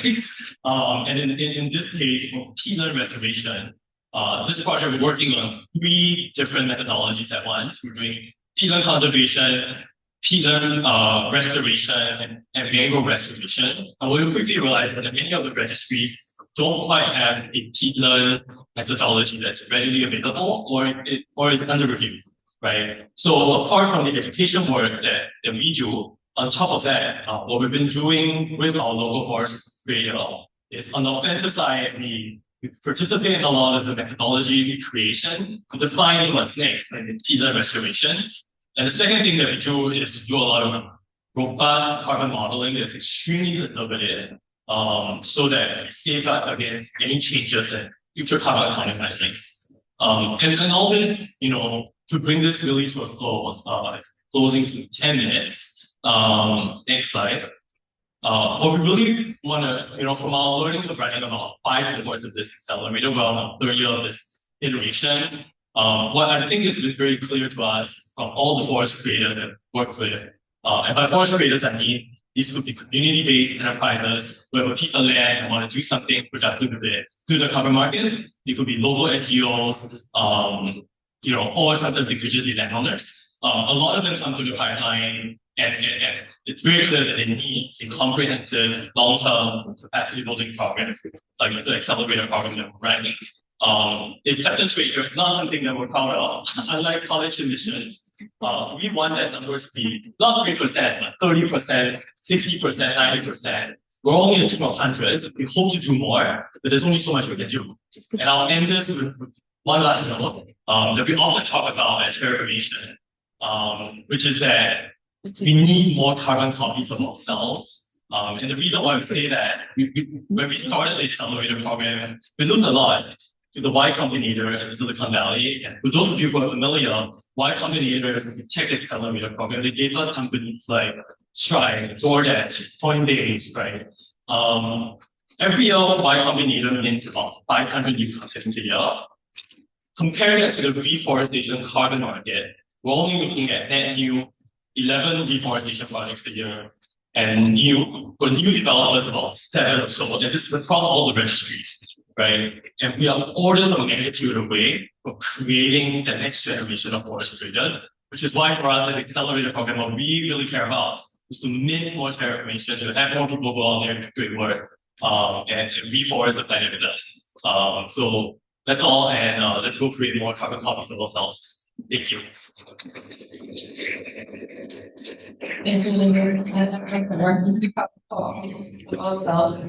All right. Our next presenter, the next project, comes from Save the Children.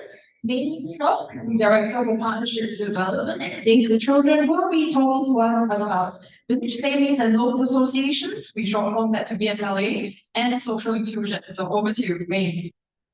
Thanks, Hi, everyone. We've seen so many great projects so far, but I feel like I need to give a shout out to the Tiger project, because I really don't want the tigers of Malaysia to go the way of our Singapore tigers. So today I'm not actually going to talk about any specific projects. I actually want to focus on something that underpins the success of such projects. And that is the resilience and the readiness of the communities that we work with in such projects. We've seen how the best laid plans, very well designed projects can falter if the project participants are not financially vulnerable or not skilled up to adapt or lead during these projects. And I was really happy to hear this morning when Natalie mentioned that financial literacy is important. What we've realized is that BSLA's village savings and loan associations are a really powerful tool to help and support these projects. These are community-based platforms that go far beyond financial inclusion. They build resilience. They build entrepreneurship, they build strong networks, and they help participants, really take charge of their futures.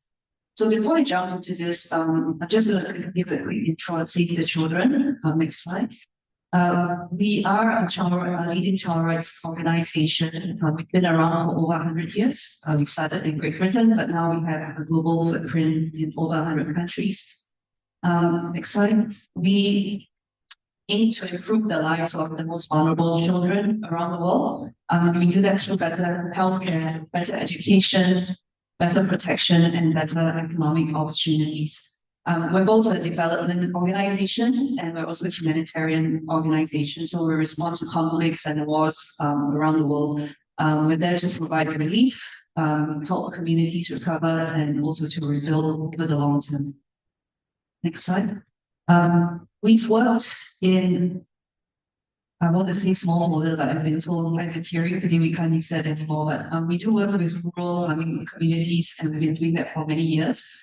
But I will say that we've taken an intentional approach to work with the private sector in the last 10 years or so for a variety of reasons. Next slide. And in these partnerships and engagements, what we aim to do is really to empower these communities, particularly women and youth, to build viable, inclusive, and sustainable supply chains. And we focus on 3 areas, and I'll give you just a couple of examples in the interest of time. So with climate resilience, for instance, we will empower youth in agriculture through climate smart innovations. We look at regenerative agriculture as well. I'll focus a bit more on economic empowerment through PSLAs. And we of course want to make sure that children are looked after. So we promote their safety, their education, and their well-being in all the community projects that we do. Next, so to the subject, why does inclusive financing matter? You're looking at all these projects, right? Many of these people in rural, forest-adjacent communities, they are usually excluded from traditional, formal financial systems, especially women and youth, largely because they are lacking mobility, they're lacking collateral, or they lack literacy. Right, so this can put them under tremendous financial stress. They are one accident, one illness, one flood, one drought away from a financial catastrophe. So this kind of stress can really derail their success or their participation in these projects. So DSLAs actually offer a community-owned, trust-based financial platform that builds literacy, builds financial resilience and agency. So what are PSLAs? Next slide. PSLA is a group of like 50 to 25 people who meet regularly, they save together, and then they give out loans to each other. They're basically their own bank, right? So they are very effective because they actually are quite formal and they have structure. So for instance, they need to elect a management committee. They have a fixed duration or a fixed cycle. They need to develop their own rules around how much is saved, how much you lend, and what the interest rates are. And each of these meetings have got agendas. And because they're mandatory, it's actually a really effective platform to impart other important pieces of information like child nutrition, child education, even provide training on good agriculture practices. And a great example of our work is really in Indonesia, where all of our smallholder farming communities include PSLAs in the programs. Next slide. And aside from the obvious financial benefits, PSLAs, because of the way they are structured, they also help members learn how to organize, learn how to communicate better, resolve conflicts. And this also then helps them be more confident in speaking out, not just during these meetings, but also at home, in their households and also in communities. And can you go to the next slide? This is a chart from one of our projects in Indonesia in the community. You can see that for women who have participated in DSLAs, they have a 125% increase in income versus only 22% for those who did not. What's more important here really is the fact that they have moved from being in survival mode to being able to plan long term, to invest in the long term.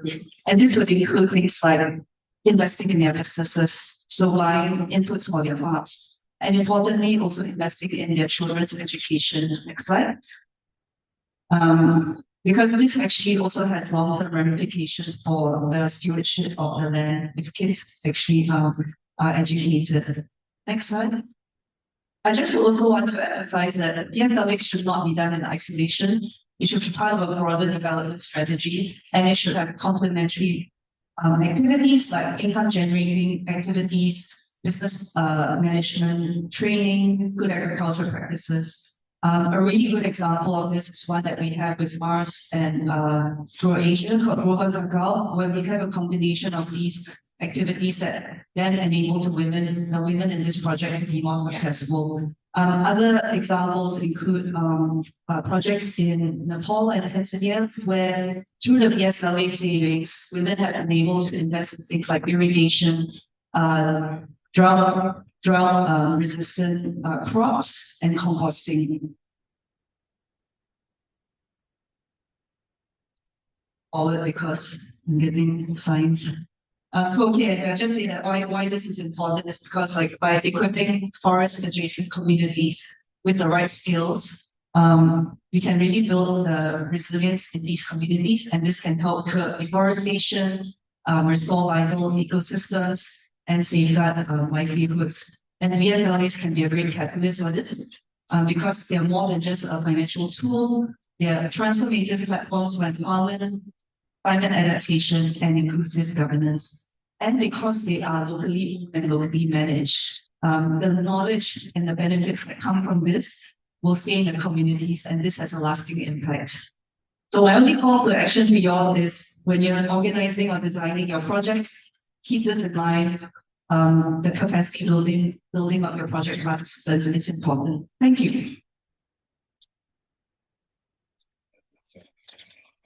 Thank you, May. The next project comes to us from Vietnam, and we have someone from IDH, Chan Quinn Chi, who will be presenting to us a coffee PPP project. Chi, over to you. Thank you very much, Cindy, and good morning, everyone. I hope that it is not yet afternoon, so you can stay tuned with all of us and hearing about very interesting projects that we have seen this morning, but also the motivation coming from like the panelists that will share with us on how investments can really support the scaling and impact on the ground. So today I'd like to share with you the process of investment models, how it's progressing over time, in not only the Asian but also in the global level with IDH covering a number of commodities. And you will see that is like a time frame of over like 10 years and how we develop such kind of investment models. Next slide, please. And as IDH, this is our area. We always start from private sector commitment on sustainability. And you can see that all the companies' name that we put here, and sorry because I cannot gather all the partners that we work in Asia, in coffee and pharma sectors. But we come from the commitments of those companies around deforestation, big agricultural supply chains, from carbon and climate commitments, especially on net zero commitment, on income and living in for small businesses, as said this morning, and on quality and safety compliance of those products. So when we come from those market requirements, we really understand what is like the commitments of the company and what are the gaps that the companies cannot really on their commitments that they have from that. So the next slide will share with you how we do that over the last years. So we come from very supply chain investment model over there, and we understand that each company that has their own efforts, so really delivering on their commitment at global level. Unfortunately, those support are very fragmented and sometimes exclusive to smallholders. And the system impact on the system change is not done very easily with this model of investment.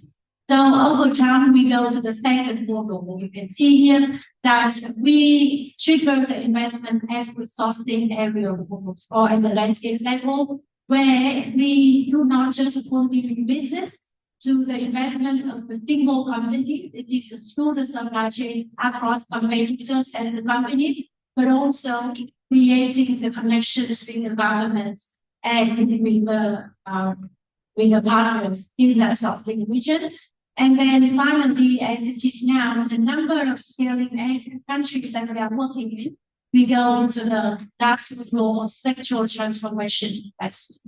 And this is much greater scale impacts, created resilience and compliance, and drive the long-term investments at that sectoral level, just only at the supply chain level or the supply chain level. So now we go to dig deeper into each model to see that what are the pros and cons of each model. And when you come to the next slide, this is very simple model. This is just where like the private sector investment, where one company or the company and the suppliers invest into their supply chain environments, certification schemes, and trainings of the partners, etc. You all name it as you are very well aware of charged investment.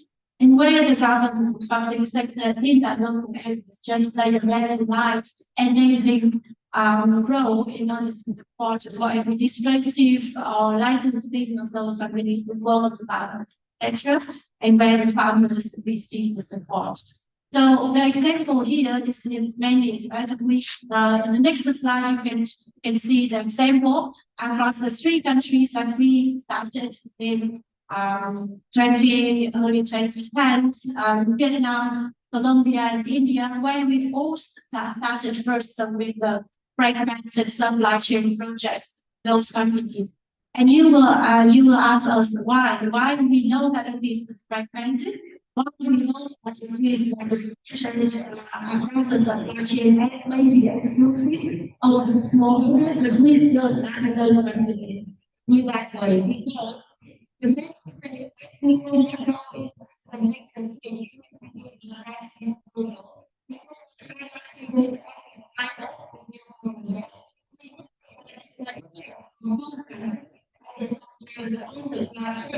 Before we go to the next stage of the second,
Thank you very much. Thank you very much for the very comprehensive system that you presented. Our very last presentation for today comes from Olam. I'd like to introduce Shailendra Mishra, the Global Head of Sustainability, Grains, Oilseeds, Processing Facilities, Feed and Freight at Olam Agri. He's going to bring us a collection of very good ideas and good projects that Olam is doing, not just in this part of the world, but also from other regions as well. So over to you.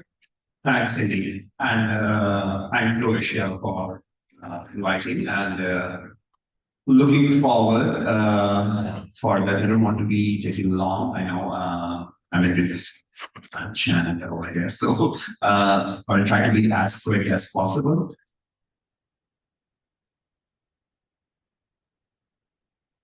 So maybe in the meantime, if just an overview of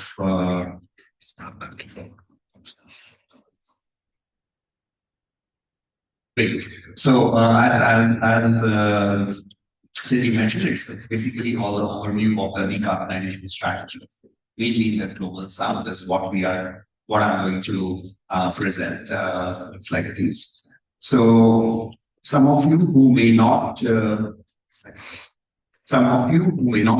Olam, like someone say Olam, someone has an idea. Also, we heard OFI, Olam Agri. So there are multiple things going around. So Olam Group at a glance, we are now like reorged completely as distinct Olam Agri, whose purpose is to transform food, feed, and fiber for a more sustainable future. That's what I represent. I'm representing Olam Agri.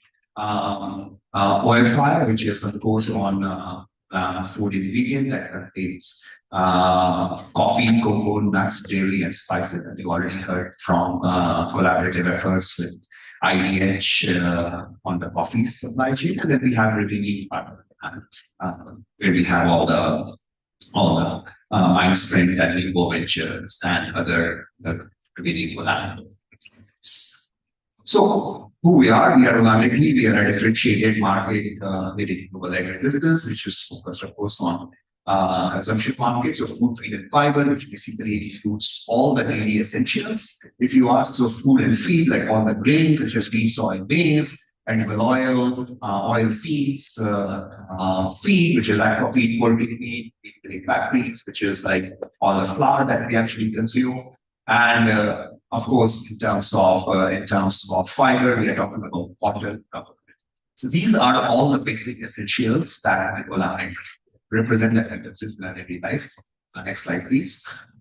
We are present in 30 plus countries, over 10,000 employees, and of course, an overview of 65 plus facilities that we are actually present.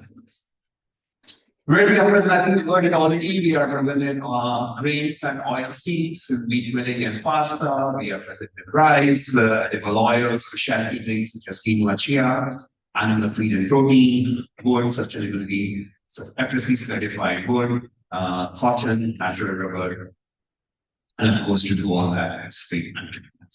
Slide. So this is our global footprint. We are heavily present in global south. We are headquartered in Singapore. I think this is like just where we are strategically positioned, and I mean, we have global expertise mainly on the global south. We have sustainability impact. We have trusted partnerships across the value chain. I would say, honestly, like because just giving an example, global south, we are currently working with 500,000 farmers, where we are really working on improving their livelihoods while also reaching climate and nature positive goals. So, and then that is in the upstream supply chain where we are actually, as I said, we come in as the market access and of course all the trainings and engaging with them on the co-development and co-design trainers or training modules that we actually provide. So, and then we are also downstream supply chain. So of course, one is of the upstream, and then of course, we take an example of anything where we are, like milling or we are developing feed and procuring that soy and corn and then developing feed. And then of course it goes to the consumers, such as agriculture farmers, farmers or bakers. So we have programs in the downstream supply chain as well, where we are really supporting over 30,000 consumers and having that customer engagement really help improve the livelihood of those people, making sure that they understand the business problem, how those different things can be much more profitable at the same time using environmental impacts. So I think, as I mentioned already, we have farmers in our people is at the heart. So livelihood positive, farmer livelihood and of course commercial world. Climate and nature positive goals, that's what is our purpose. And of course, everything is by responsible sourcing. It's like this is the thing that I was mentioning, that we believe that we are present across the value chain. We want to create back across the value chain. That's why I mentioned we are in landscapes where we are goals around the ecosystem and biodiversities. In farms, we have region ag goals, post-harvest loss of security and the living income. In operations, we do have facilities where we have energy and waste and carbon goals as well. And then of course, in our workplaces, workforce nutrition and nutrition, our consumers, our nutrition and water nutrition goals as well. It's like this. This is where I just mentioned where we are, like reduce greenhouse gas emissions toward net zero target by 2050, protect biodiversity, increase net income or 500,000 farmer households, food security for 1.2 million vulnerable farmers, reduce post-harvest loss, and ensure that we collect advance approximately 500,000 supply chain region and projects, improve energy efficiency, workforce nutrition, and everything in terms of fortification and nutrition. We have over 1 trillion servings, and as we speak, we have already reached 400 billion servings. So, how do we approach multiple levels for the decarbonization? Of course, I think not in this audience, I don't speak of flag and non-flag and green.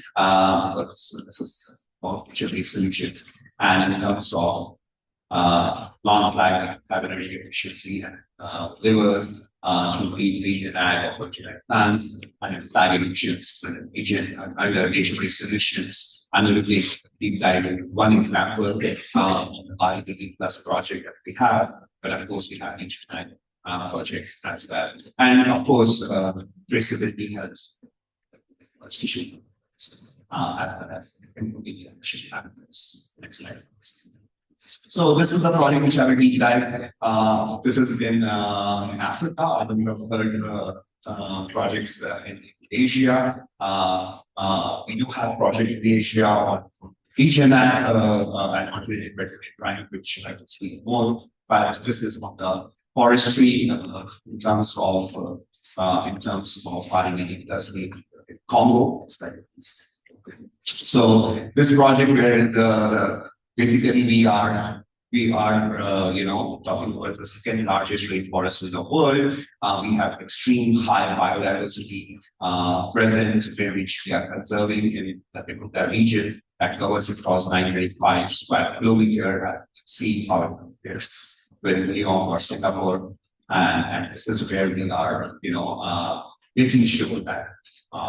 So next slide. So that in fact, I won't go into much detail, but kind of we see that generated is like 960,000 tons, with 960,000, and then of course here is like all the big. Next slide. This is again showcasing the impact in terms of what does it make different. I mean, we are really high predicts with clear climate and ESG impact of the climate conservation aspect. So what does it mean? Of course, we have gone through all of it in the era EM001, and then of course the vision is Spanish and also other CS, etc. Permanence, we are making sure that we have a zero, and of course, a strict construction policy and assuring that this is zero deviation. So yes, this was about the high quality verified by this project. We are talking about 593.2 million use over the next decade. It's an attached forest of the site, of its times there. And of course, abilities. And of course, we are always for all. I'm going to give an example. Yes, that given time warning, but almost near my end of the slides. One example on rice value chain, where we have decarbonization projects, and this is in India. And of course, we have got Vietnam and Thailand. So the idea here is, as IDH also mentioned, the PPP model, but we want to go beyond PPP model. It's like the 4P model, public, private, long-public model. That is the model, right? Unlock where we bringing source special projects. And this we have already shown the value that we are working in collaboration with GIZ, the funding from BMC, and collaborating with ED and UN Women. And in India, we are working with close to 20,000 smallholder farmers, and that is actually reducing 90,000 tons of CO2 equivalent. Multiple alternative kinds and other practices.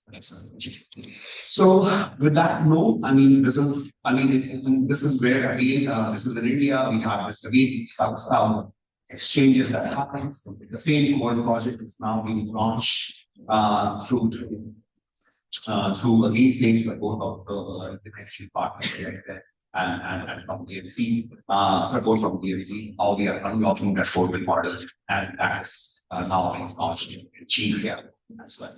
So this shows the value that Collaborative coming in from 3 angles: 1, access to market; 1, 2, really co-developing technical assistance for various farmers; and 3, really making sure that IT tools such as AgSource and AgSource and other ground connection that we have as well. That's so this is how we come together and we unlock the 40 scale these projects in the global south. We are very open and now trying to explore on similar next slide please, on projects in the farm value chain. Share where we are trying to see how agroforestry is a prime global which you can That note, thank you so much.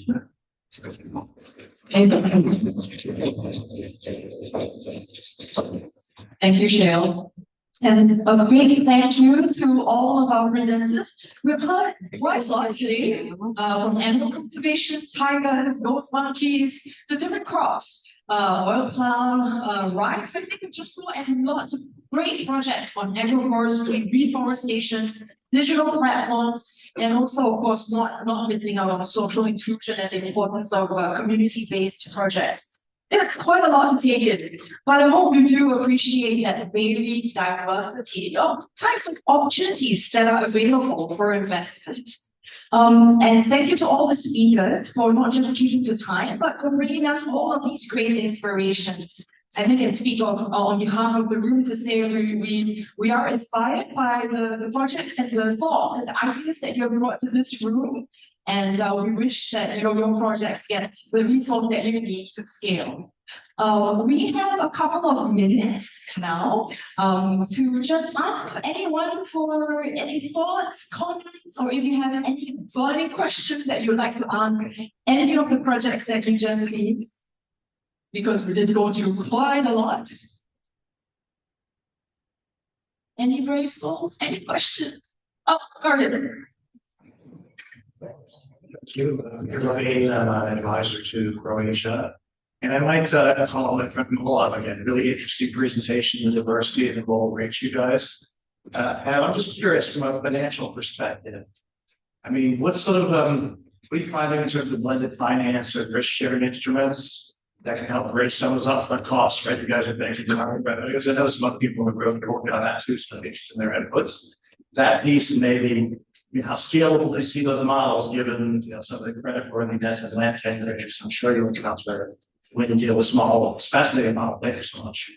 Thanks. And I've said, I mean, that is where in terms of this, where we are in carbon offsetting, right, which is project that is where we have it's more of a model where we have a lot of just foundation firstly at the ground and making sure that that kind of reductions are down being evaluated or brought to a level that kind of visualize that farmers and also all the inputs that has been through that. So currently it's more about what I've done mentioned of the good one, right? For example, similar model. Fortunately,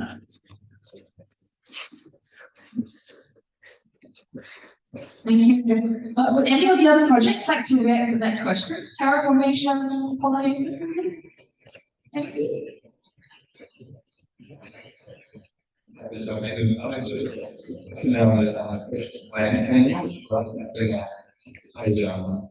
Ongoing challenge in working with all of our community to ensure that we can to provide so the key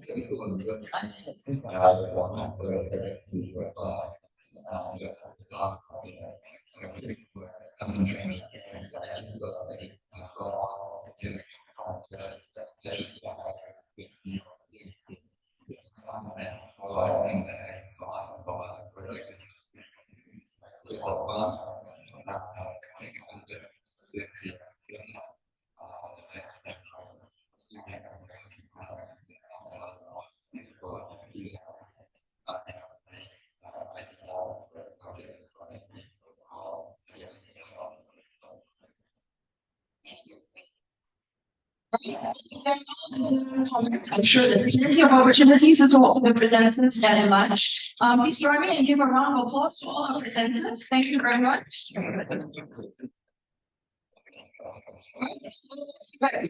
the next section. Thank you very much, Cindy. And please excuse us if we don't have a lot of time for the Q&A. Again, there will be lunch if you want to come and stay to continue some of the discussions that you've had. It brings so much, hearing from the networking earlier, but feel free to ask specific questions.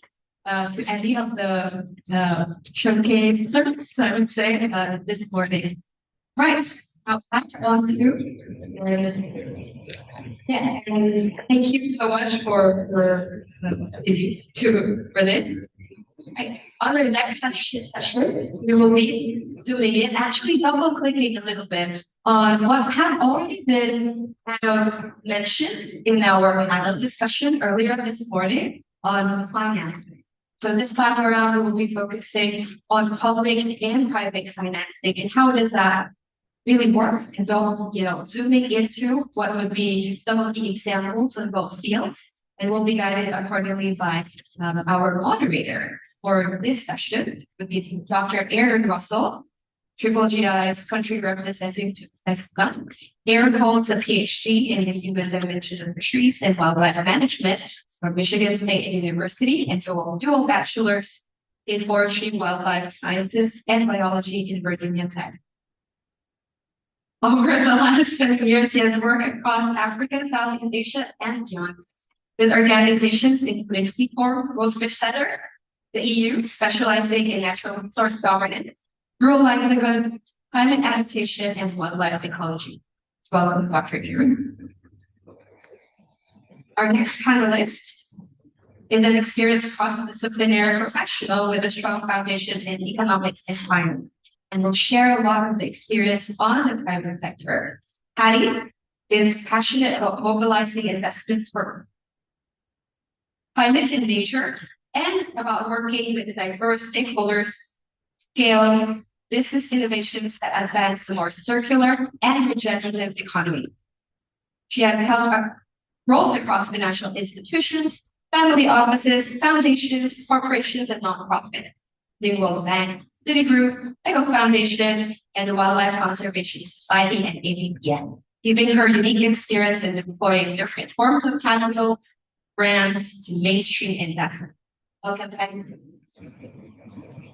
Our next panelist, Stefan Salin, who serves as the technical lead in ADB's forestry revival strategy, with nearly 15 years of experience in forest ecology, agroforestry, and carbon methodologies. He has collaborated with JICA, UNDP, and CIRA across tropical regions, including the Pacific Islands, Laos, Vietnam, and the Democratic Republic of Congo. Stefan's experience lies in analyzing drivers of deforestation, designing policy action plans, and scaling forestry project pipelines with private sector partners. World Director, Agricultural Patron, World Paris University. Welcome, everyone. Ladies and gentlemen, please join me welcoming our moderator and our English panel board today. That should over to you, Ariel.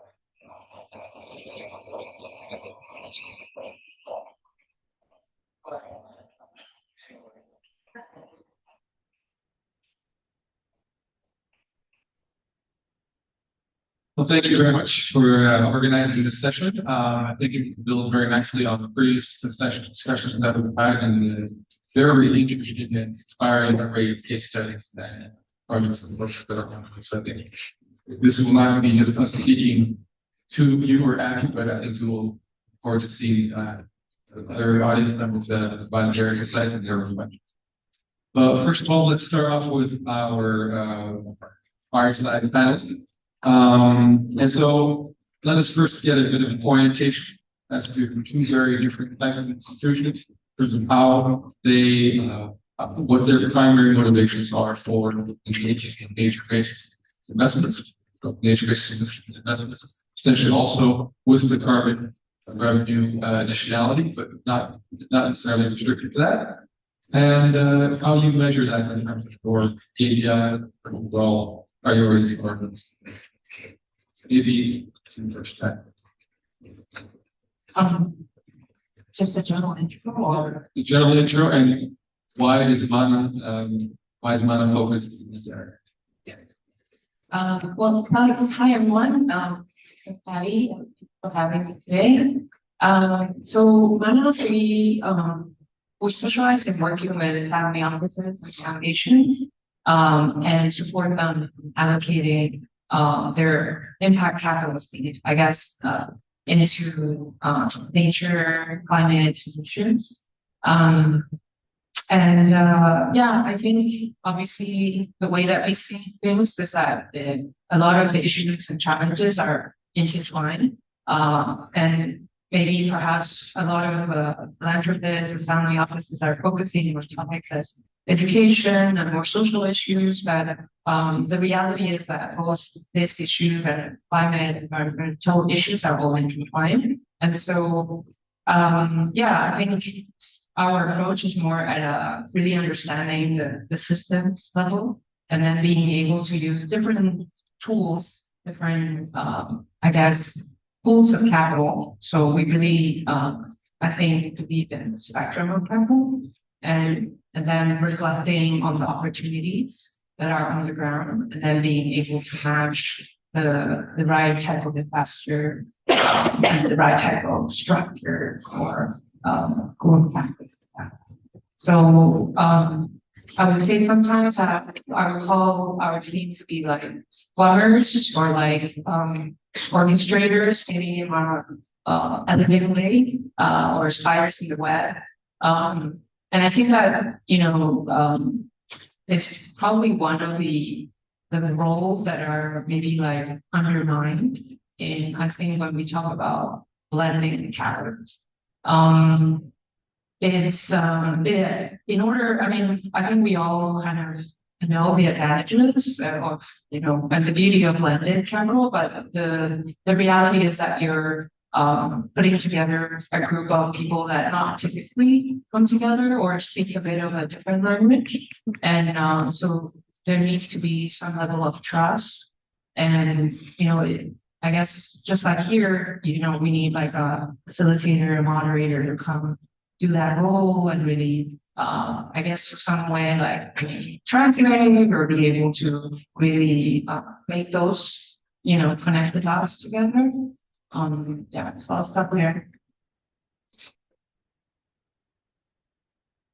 Sure. It's not necessarily as we heard from some other companies there. Their investors they move towards nature-based, nature-oriented solutions and awareness. Just out of point of interest, as you observe from your investors and other similar companies in operating Southeast Asia, what would you say was the primary reason that they made that shift? How can we help more with that shift? Yeah, that's a great question. I mean, and I also actually struggle with it because sometimes I feel like, are we just talking to the converted? I would say a lot of the family office and investors that we're very fortunate to work with have a sort of personal connection or see the real additionality of leaning in and supporting, nature-based solutions or yeah, so I do think that is important because it is a long game. So it's not a quick trade. So, we can't really fix and create the impact that we want in like, 2 to 3 years. So it's a long-term commitment. So I think that if you're not really interested in it, it's hard to like keep that commitment. Especially in the ag space, right? Like, from one of the family offices that we work with, like we have all the capital to have the best equipment, the best farm managers, the best inputs, not inputs we're trying to buy inputs, I suppose, but and then, flooding comes and we lost right? And so just kind of really humbling how difficult it is, to grow food, backstage, and so I think you really need to be committed, to do this. I think the other archetype of probably investors that we're working with are more second gen, where they've studied abroad. They also see that long term the business that their families are in probably is not sustainable the way that it is. And so they're looking for, how do we transition? How do we do this? But the challenge there is that they themselves need to build credibility to the family. And so, it's a little sandbox that they get to play with, not the entire business.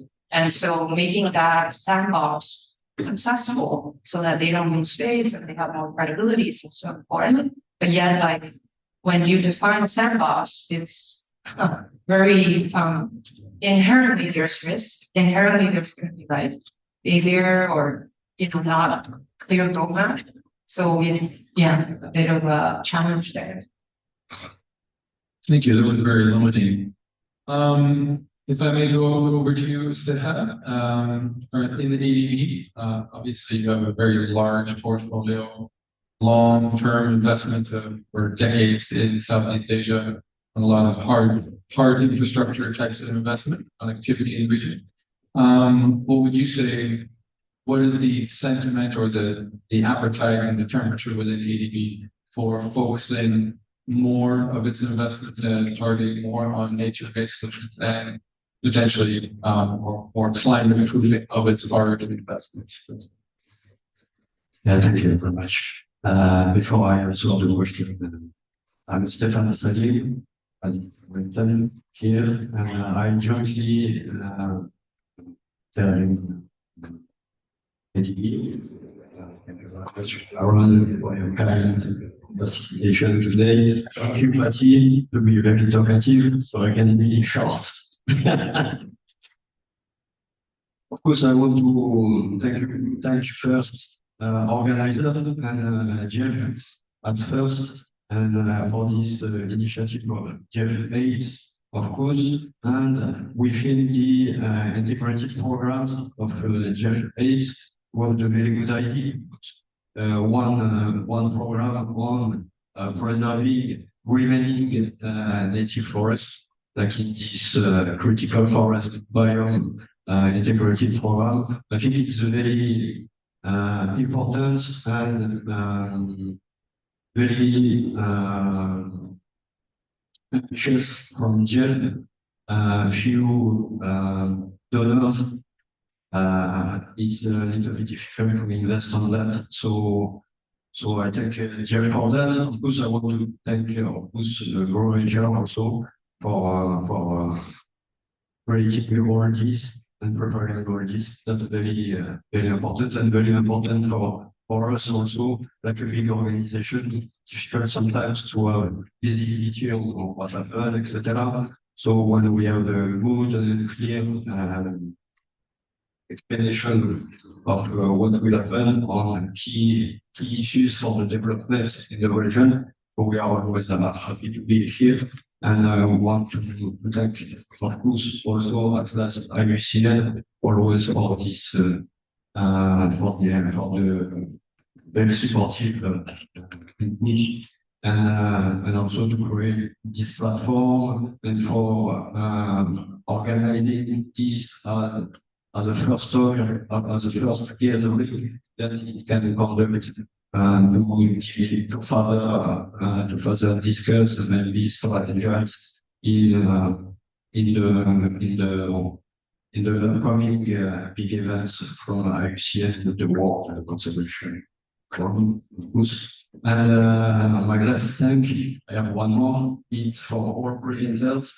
It was very exciting to see very interesting project ideas, initiative ideas, and I think everything starts from this. So it's very important for us and for me to see that. And I can say, ADB, we are very happy to consider collaboration possible. And many of the presentation I saw today, it's a little bit pity because not enough maybe question and answer on them to more build on that, but maybe later before the lunch it will be possible. But many issues are really key issues for ADB as well. And I talk about environment, health from presentation, of course, environmental issues on carbon, biodiversity, ecosystems, of course, but also a big focus on livelihood. We saw that during the presentation. That's very important also. And Other example include like gender focus, digital issues also. That's all very important, and I think it's very new and very trendy for the next year. So I think there are many big potential on that.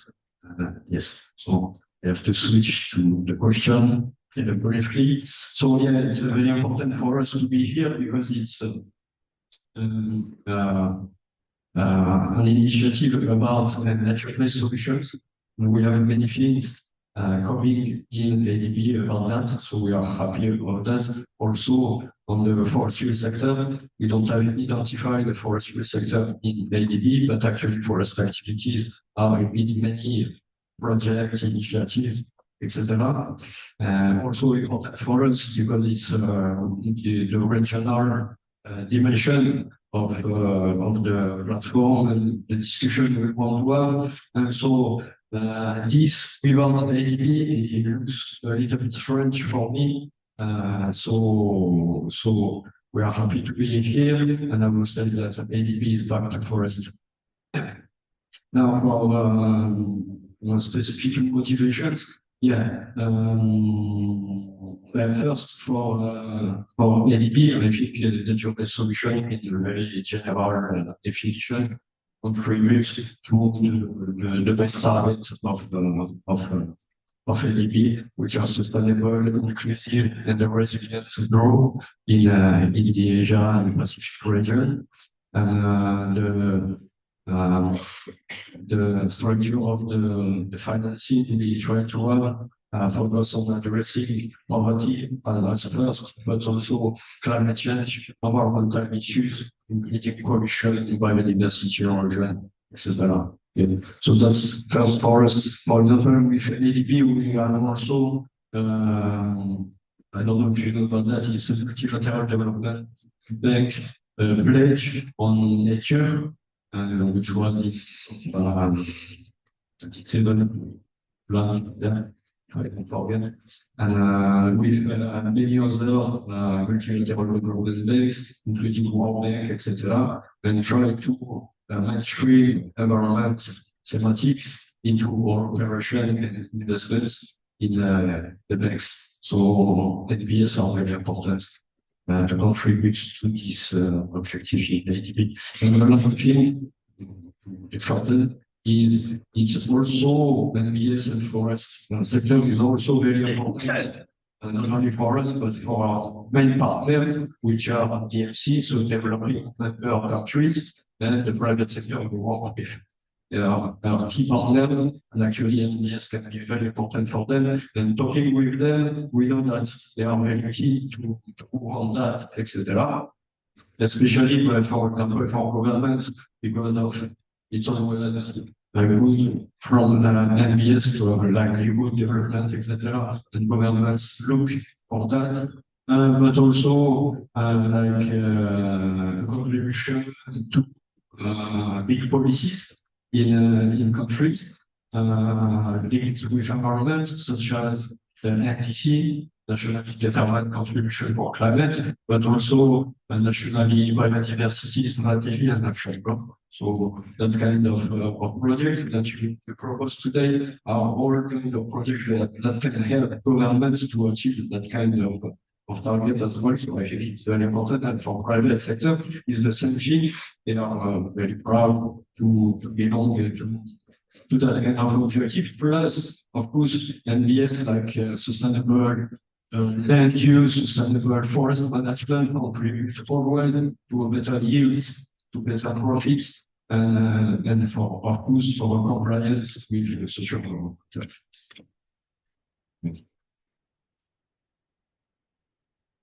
All right, so maybe we could ask you to, if you'd like to point to one particular example, illustrative example from each of your slides, particularly successful example of where catalytic finance has been mobilized for to crowd in private sector investment through kind of collaboration that we'd like to see. People seem to struggle to find those right constellations, but maybe if you'd like to highlight particular example where you see this has been particularly successful for yourselves, or maybe with someone else's?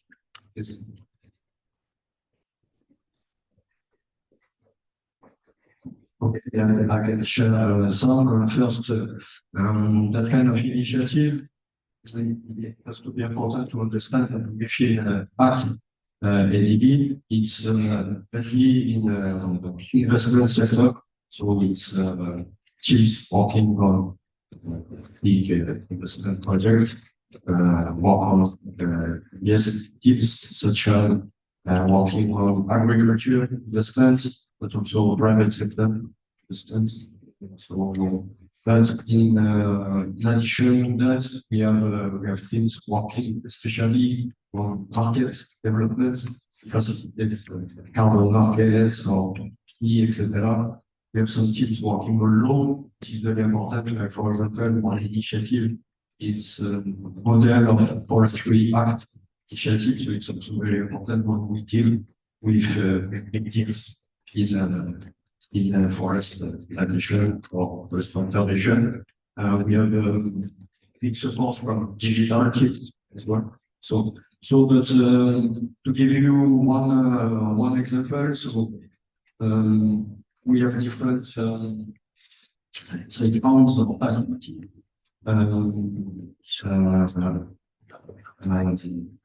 Focused on developing mobilizing funds for MBS projects. We have one called NSH, which is natural solution by the earth. We have also natural capital labs. We created also we issued last year some nature biodiversity bonds at Combined University last year. It was a launch and are already bought by a private sector from Japan. So it's all this money that can be available for MBS projects. Actually, if I can say one example, I will talk about the natural solution finance fund, which is growing now. And it was launched in 2023 at COP28. So the target is $5 billion by 2030. And with this, we have 15% from the private sector. And the donors of that are German, and include also French, European, and UK donors, and the TCF, also the Green Climate Fund. And within partners, we have here IUCN working very closely with us, facilitate things very important, but also other key international organizations such as Conservation International, TNC, Biodiversity International, etc. And so the main objective of this the Natural Solution Financer is not a fund, it's like a fund, so a platform. And the main objective is to support projects with positive for forest biodiversity and climate, and not only forest, but because for biodiversity and climate, so it includes forests actually. And so the main activities are one, pipeline development. That's why it's important for us to work with partners. And side of the project, pipeline development, it's also fund mobilization. So we already show that many donors are interested by NBS, and also capacity development, so capacities to design NBS project, capacity to implement things. Thank you. Thank you. That's a very good specific example. Thanks to the previous comment that you made, needing sandbox places where innovation should happen.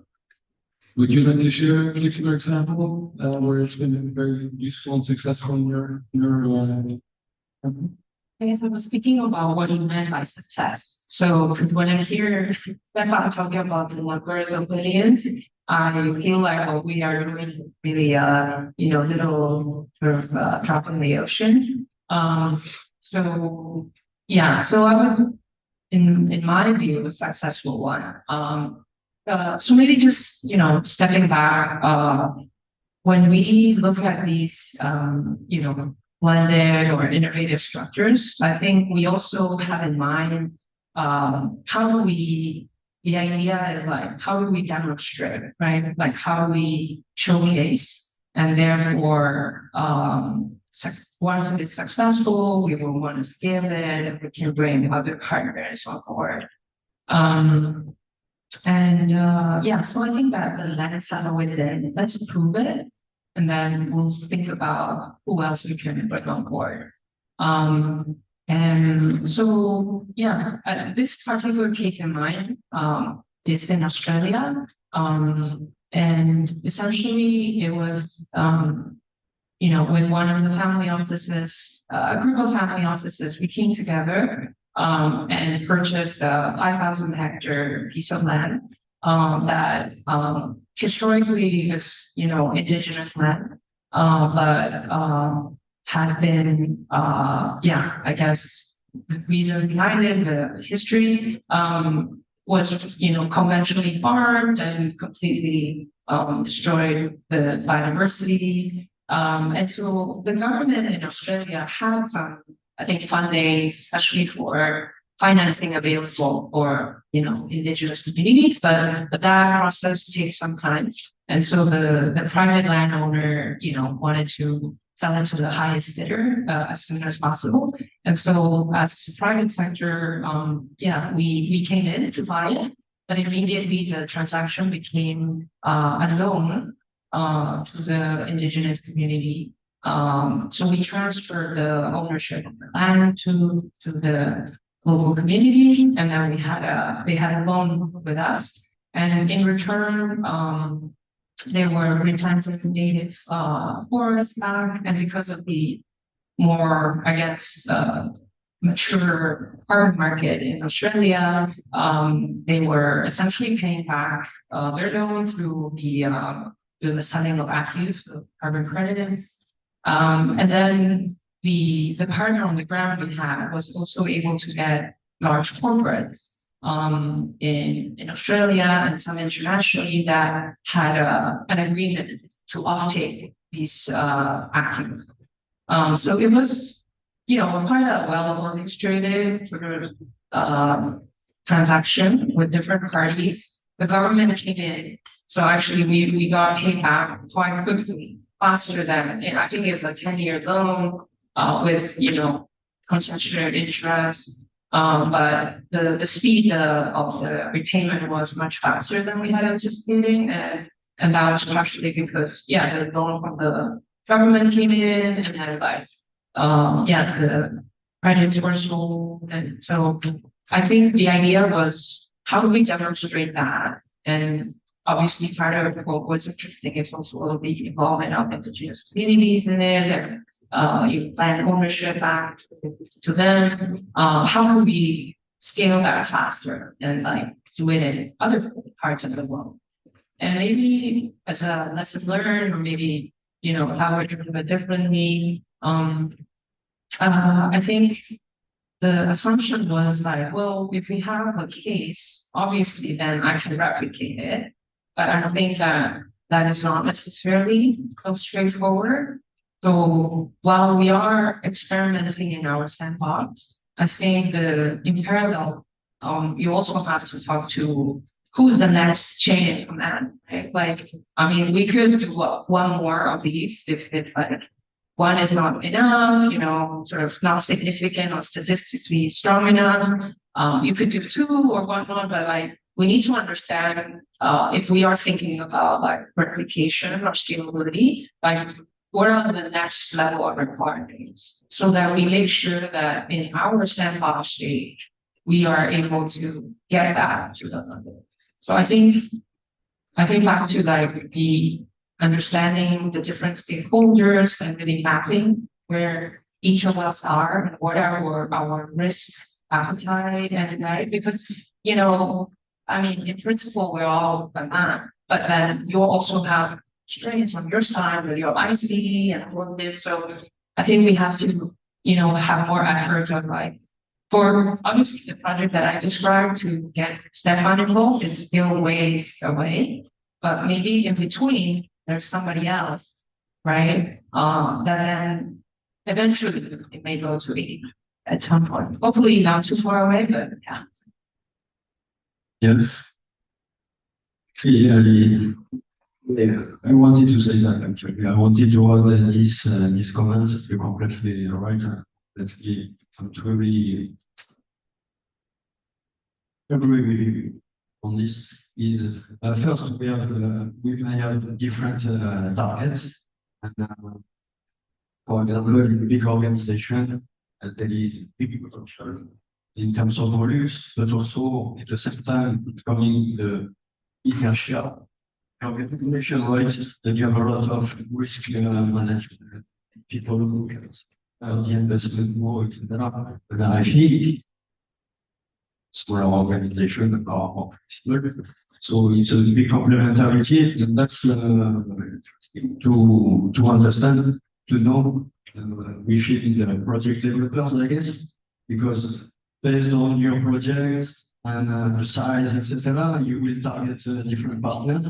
And that's very good. And also, it's not only you have an impact for that kind of project and maybe for that kind of project. It's not only that, it's also that there is a catalysis effect from if you start with small organization and connect with other project in the same thanks to you, then it brings to other partners and including to institutional partners. So that's at the private sector level. Plus we, and this is completely different, we also work, and this is our main work with government sectors, so big loans to government. The story, but it's all complementary. It seems like it's the case for these kind of events where demonstrating more examples of these success stories that can move that and address that inertia, institutional inertia, reduce that risk hesitancy in the larger EVs. We thought we'd like to hear from the audience.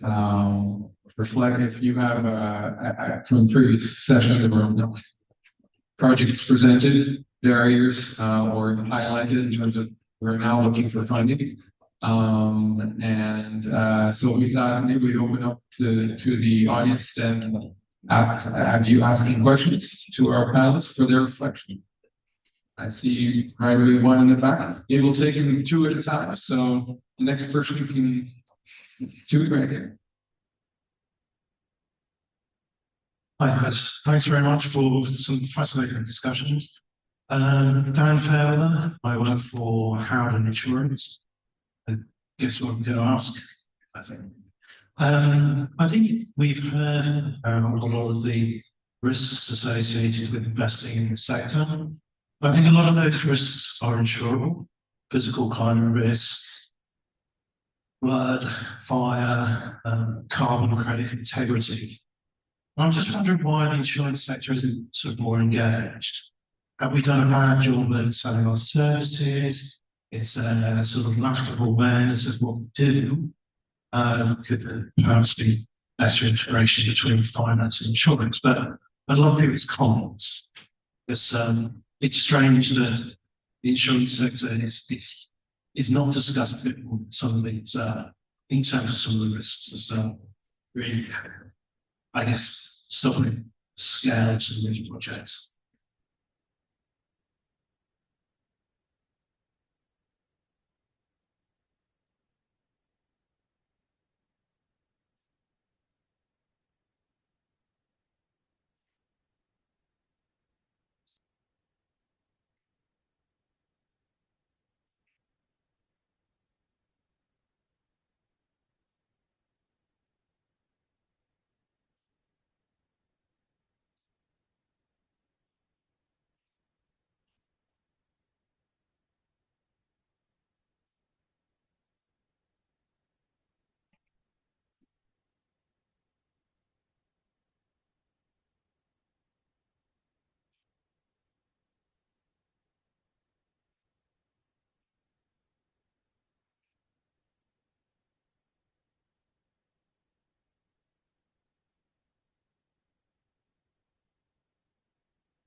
I spoke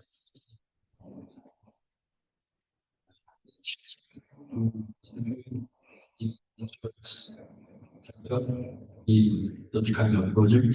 So I guess within the first, the biggest program, I think, for financial investor to invest in NBS is financial risk, right? Run yourself because of sometimes lower investment return than commercial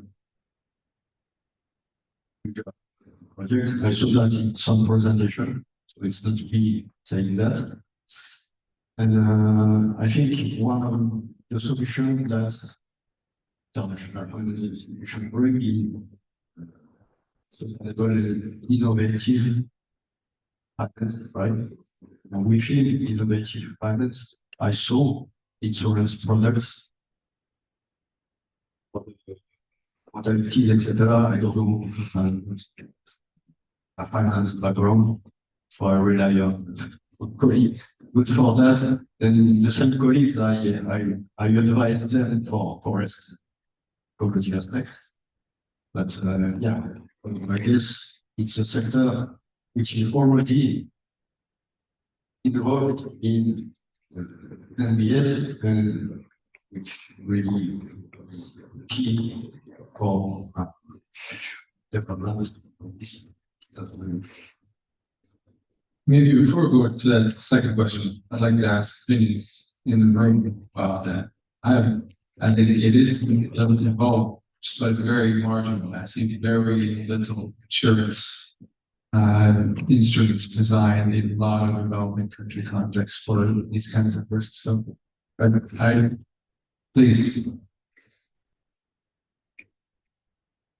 Okay, thank you for raising that point. Really important. At the Alliance of Biodiversity, yes, we are working on unrelated instruments for farmers. So that means that the pay offices around the farmers actually provide specific events instead of like actual damage. So for example, if rainfall falls below a certain limit, so they drop, farmers will automatically get the payment and they wouldn't be necessary to actually evaluate cost of what we can help to build up some small developments and provide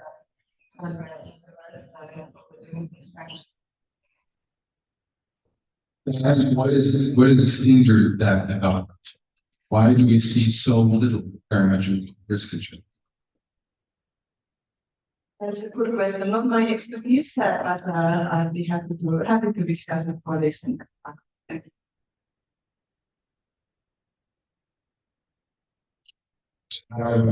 Actually, as well as I think one of the challenges, a few of the challenges that I see in that from the past is, first of all, the scale and its size.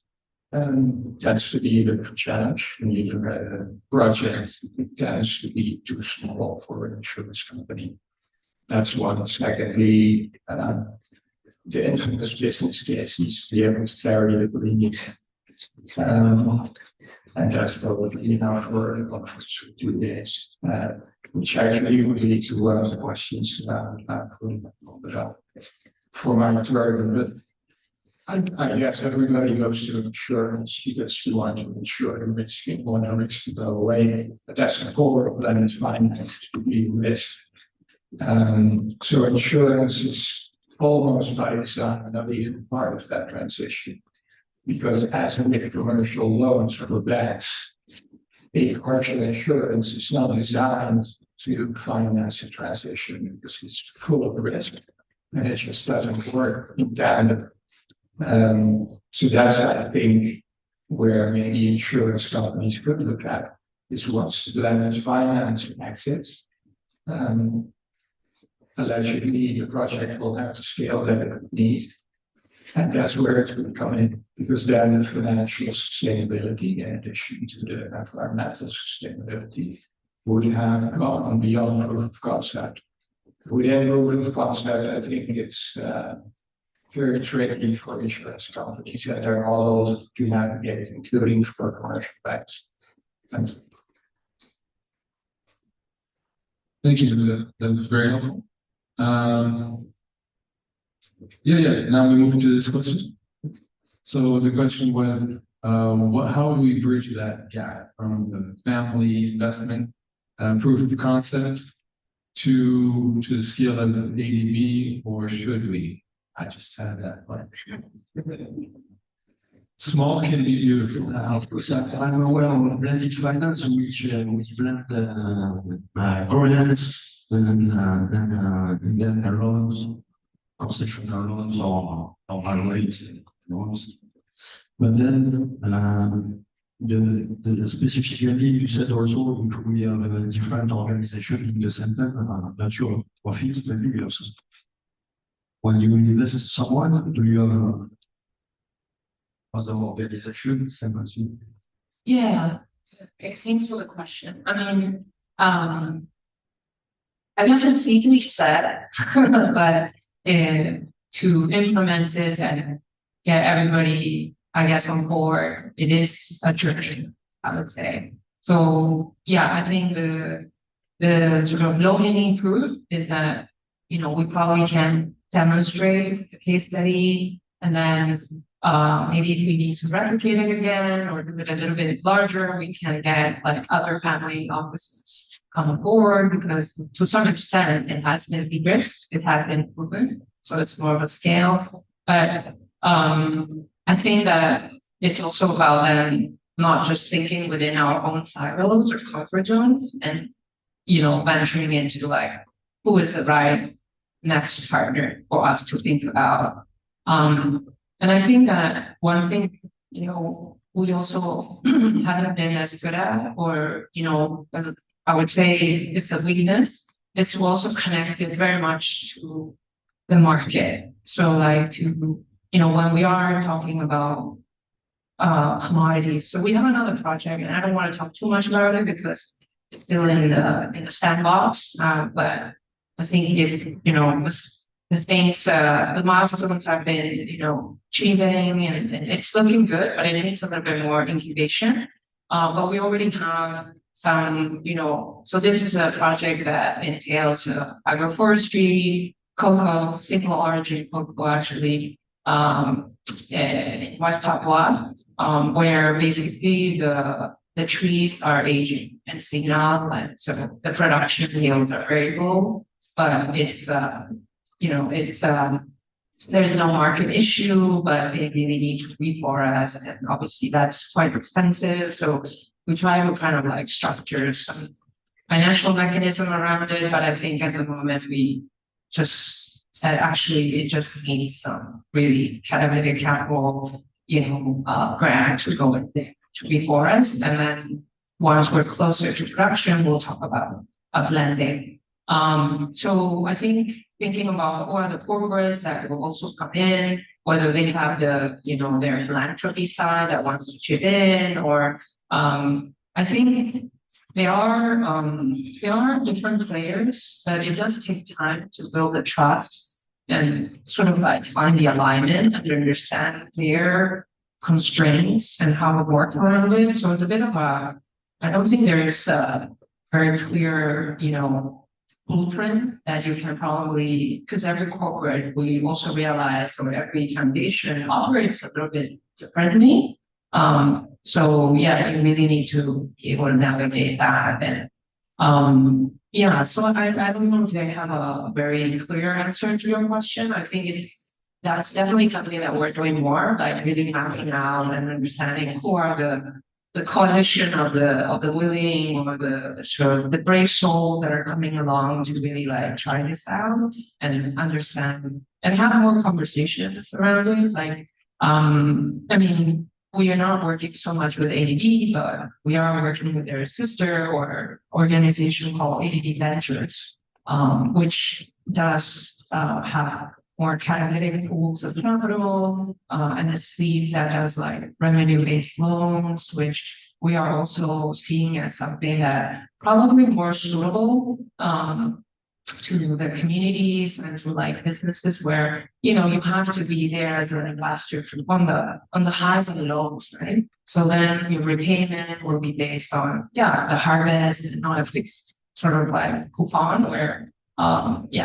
especially in these days with climate, things are changing and the farmer takes the hit at the end of the day. So so I think that if we could, like forums like this, I think it's really important to then be able to communicate and understand where everybody's working at, and maybe it's not like so clear today, but then at least like somehow in the near future we can like find a way to collaborate. Like with Daniel, for example, like I think I also my own sort of maybe perspective is that, oh, this is probably too small, this is like too expensive to even consider coming with insurance. But I think we are communicating more and understanding where each of us is standing, and with that willingness to say like, yeah, let's explore, but so I think these conversations are Yeah, I think what you say is very critical, and it's also instrumental to bringing to projects financed by public funds.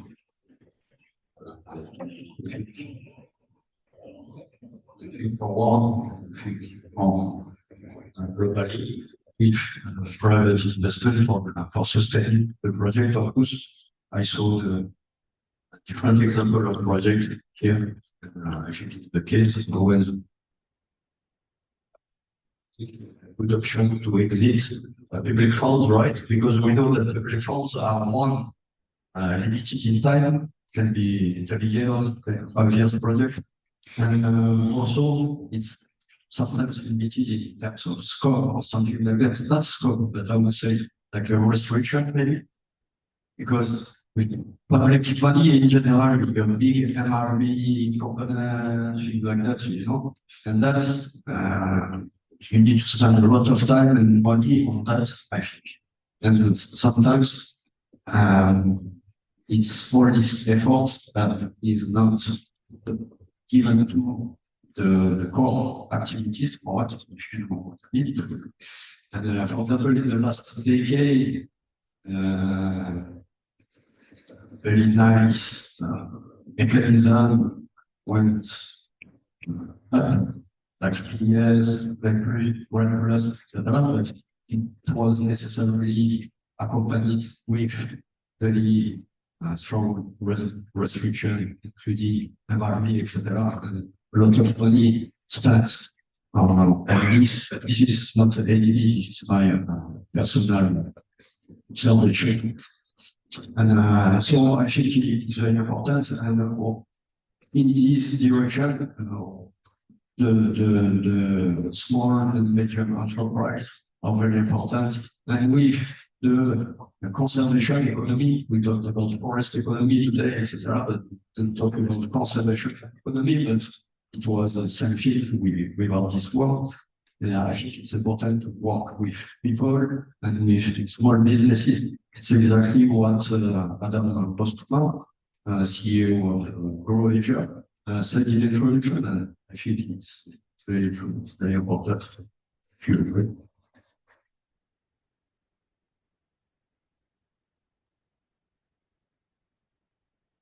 A lot of the discussion around carbon markets, 30+, a lot of high value export commodities, like a lot of these impact investment discussions are generally MBS discussions.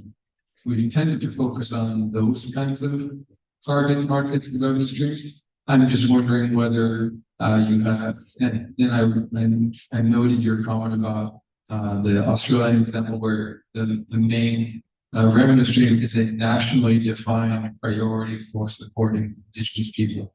And I reflect on the case study from the savings and loan groups in Cambodia, where like these are structures that support people in enhancing their resilience. That is the purpose of the intervention. So I just kind of reflect thinking In terms of the family investment houses, my perception is that generally those that are focused on environmental goods are different from those that are focused on social goods, social impact investment.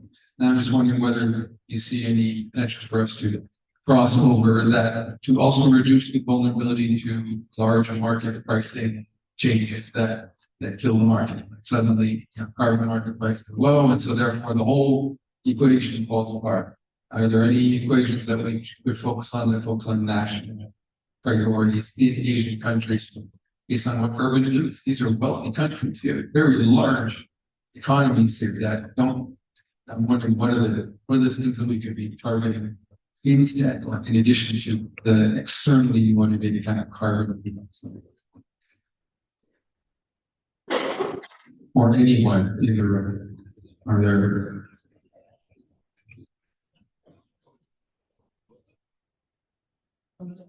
I'm not sure if I'm addressing your question directly, but I would say that how we think about the carbon markets and everything is that the Australian one is a bit of a, I think outlier, to be honest. In general, we don't like to see projects that are really reliant on just carbon because it's so the markets are not like stable yet, and also I think from a like productivity point of view, I think that there should also be other, I guess, crops or other things that can add value. And I think the principle like diversification, I think is there and it's important. But I guess when we are looking at the region that we're talking about, yes, it's definitely, I suppose, an additional revenue stream to consider. And I think that what we observe is that many of the smaller holders or smaller organizations have not really been able to, I guess, benefit from this, if we see it as another revenue stream. Exactly. So for us as investors, it's also really important that it is, the equity there. It is clear. Actually, we're currently looking at a project in Timor-Leste, and when we look at the numbers and the amount of compensation that the farmers get, that was our team's question. Like, hold on a minute, they're selling at 90, then the farmer gets $1. Like, how do we make sense of that? And so I think we sat on this. We really also asked about how their response was just that at the community level, there's not that capacity yet to really be able to manage, big pools of capital. So there are other ways that they're actually building schools, building healthcare and all that. So we're still, I think, considering that. But to your question about, I guess, aligning the government priorities, right, to some of them, how we look at investment opportunities. I suppose it's definitely an enabling environment. I think that in our sort of scoring system or evaluation system, definitely macroeconomic conditions are an important factor to consider. But for doing this sort of more catalytic or demonstration or sandbox, is not I guess a deal breaker. We'll still do it, but as much as possible, at least get full buy-in. I mean, for land ownership. I mean, there's so much that is needed to have the buy-in, but it's not a must, I suppose. I saw the sign of 5 minutes just for your information, dear facilitator. And I want just to add that this is the law of market. So when we chose carbon markets, then we chose the rule, and the rule is result-based, right? We need to reduce deforestation by 1 ton of CO2 equivalent to get one credit. So all activities are focused on that kind of activities, and it brings advantage to the companies that can make a plantation, etc. ODA, or public funds, it also agri-good, biodiversity, ecosystems, services, etc. is very important, but they put reserve-based payment.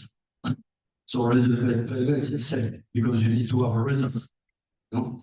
So there is two ways, in my opinion, and again, this is more personal from experience. One way is to have a result-based payments, but to change criteria of a result instead of 1 ton of CO2 equivalent. Because when you put 1,000 hectares of eucalyptus, you get some credits that is useful for population.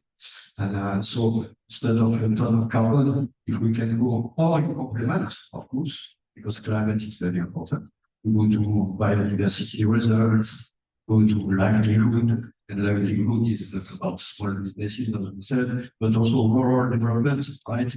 Some money should go to make bridge, schools, guest house for people coming to villages, etc. around. So all this is important, but of course it's a dream. But when we are thinking or when we are modeling things, I hope everybody feel profit that we can go toward this. And also one thing is conservation is very important, because when you want to get 1 ton of CO2 equivalent, you do avoiding activities necessarily. So where there is a big deforestation, you try to stop deforestation. Or you do carbon stock enhancement. When there is nothing, then you plant the forest. But conservation doesn't create benefit, unfortunately, in terms of total carbon, as everybody knows. But you have a forest, and in 10 years you have the same forest.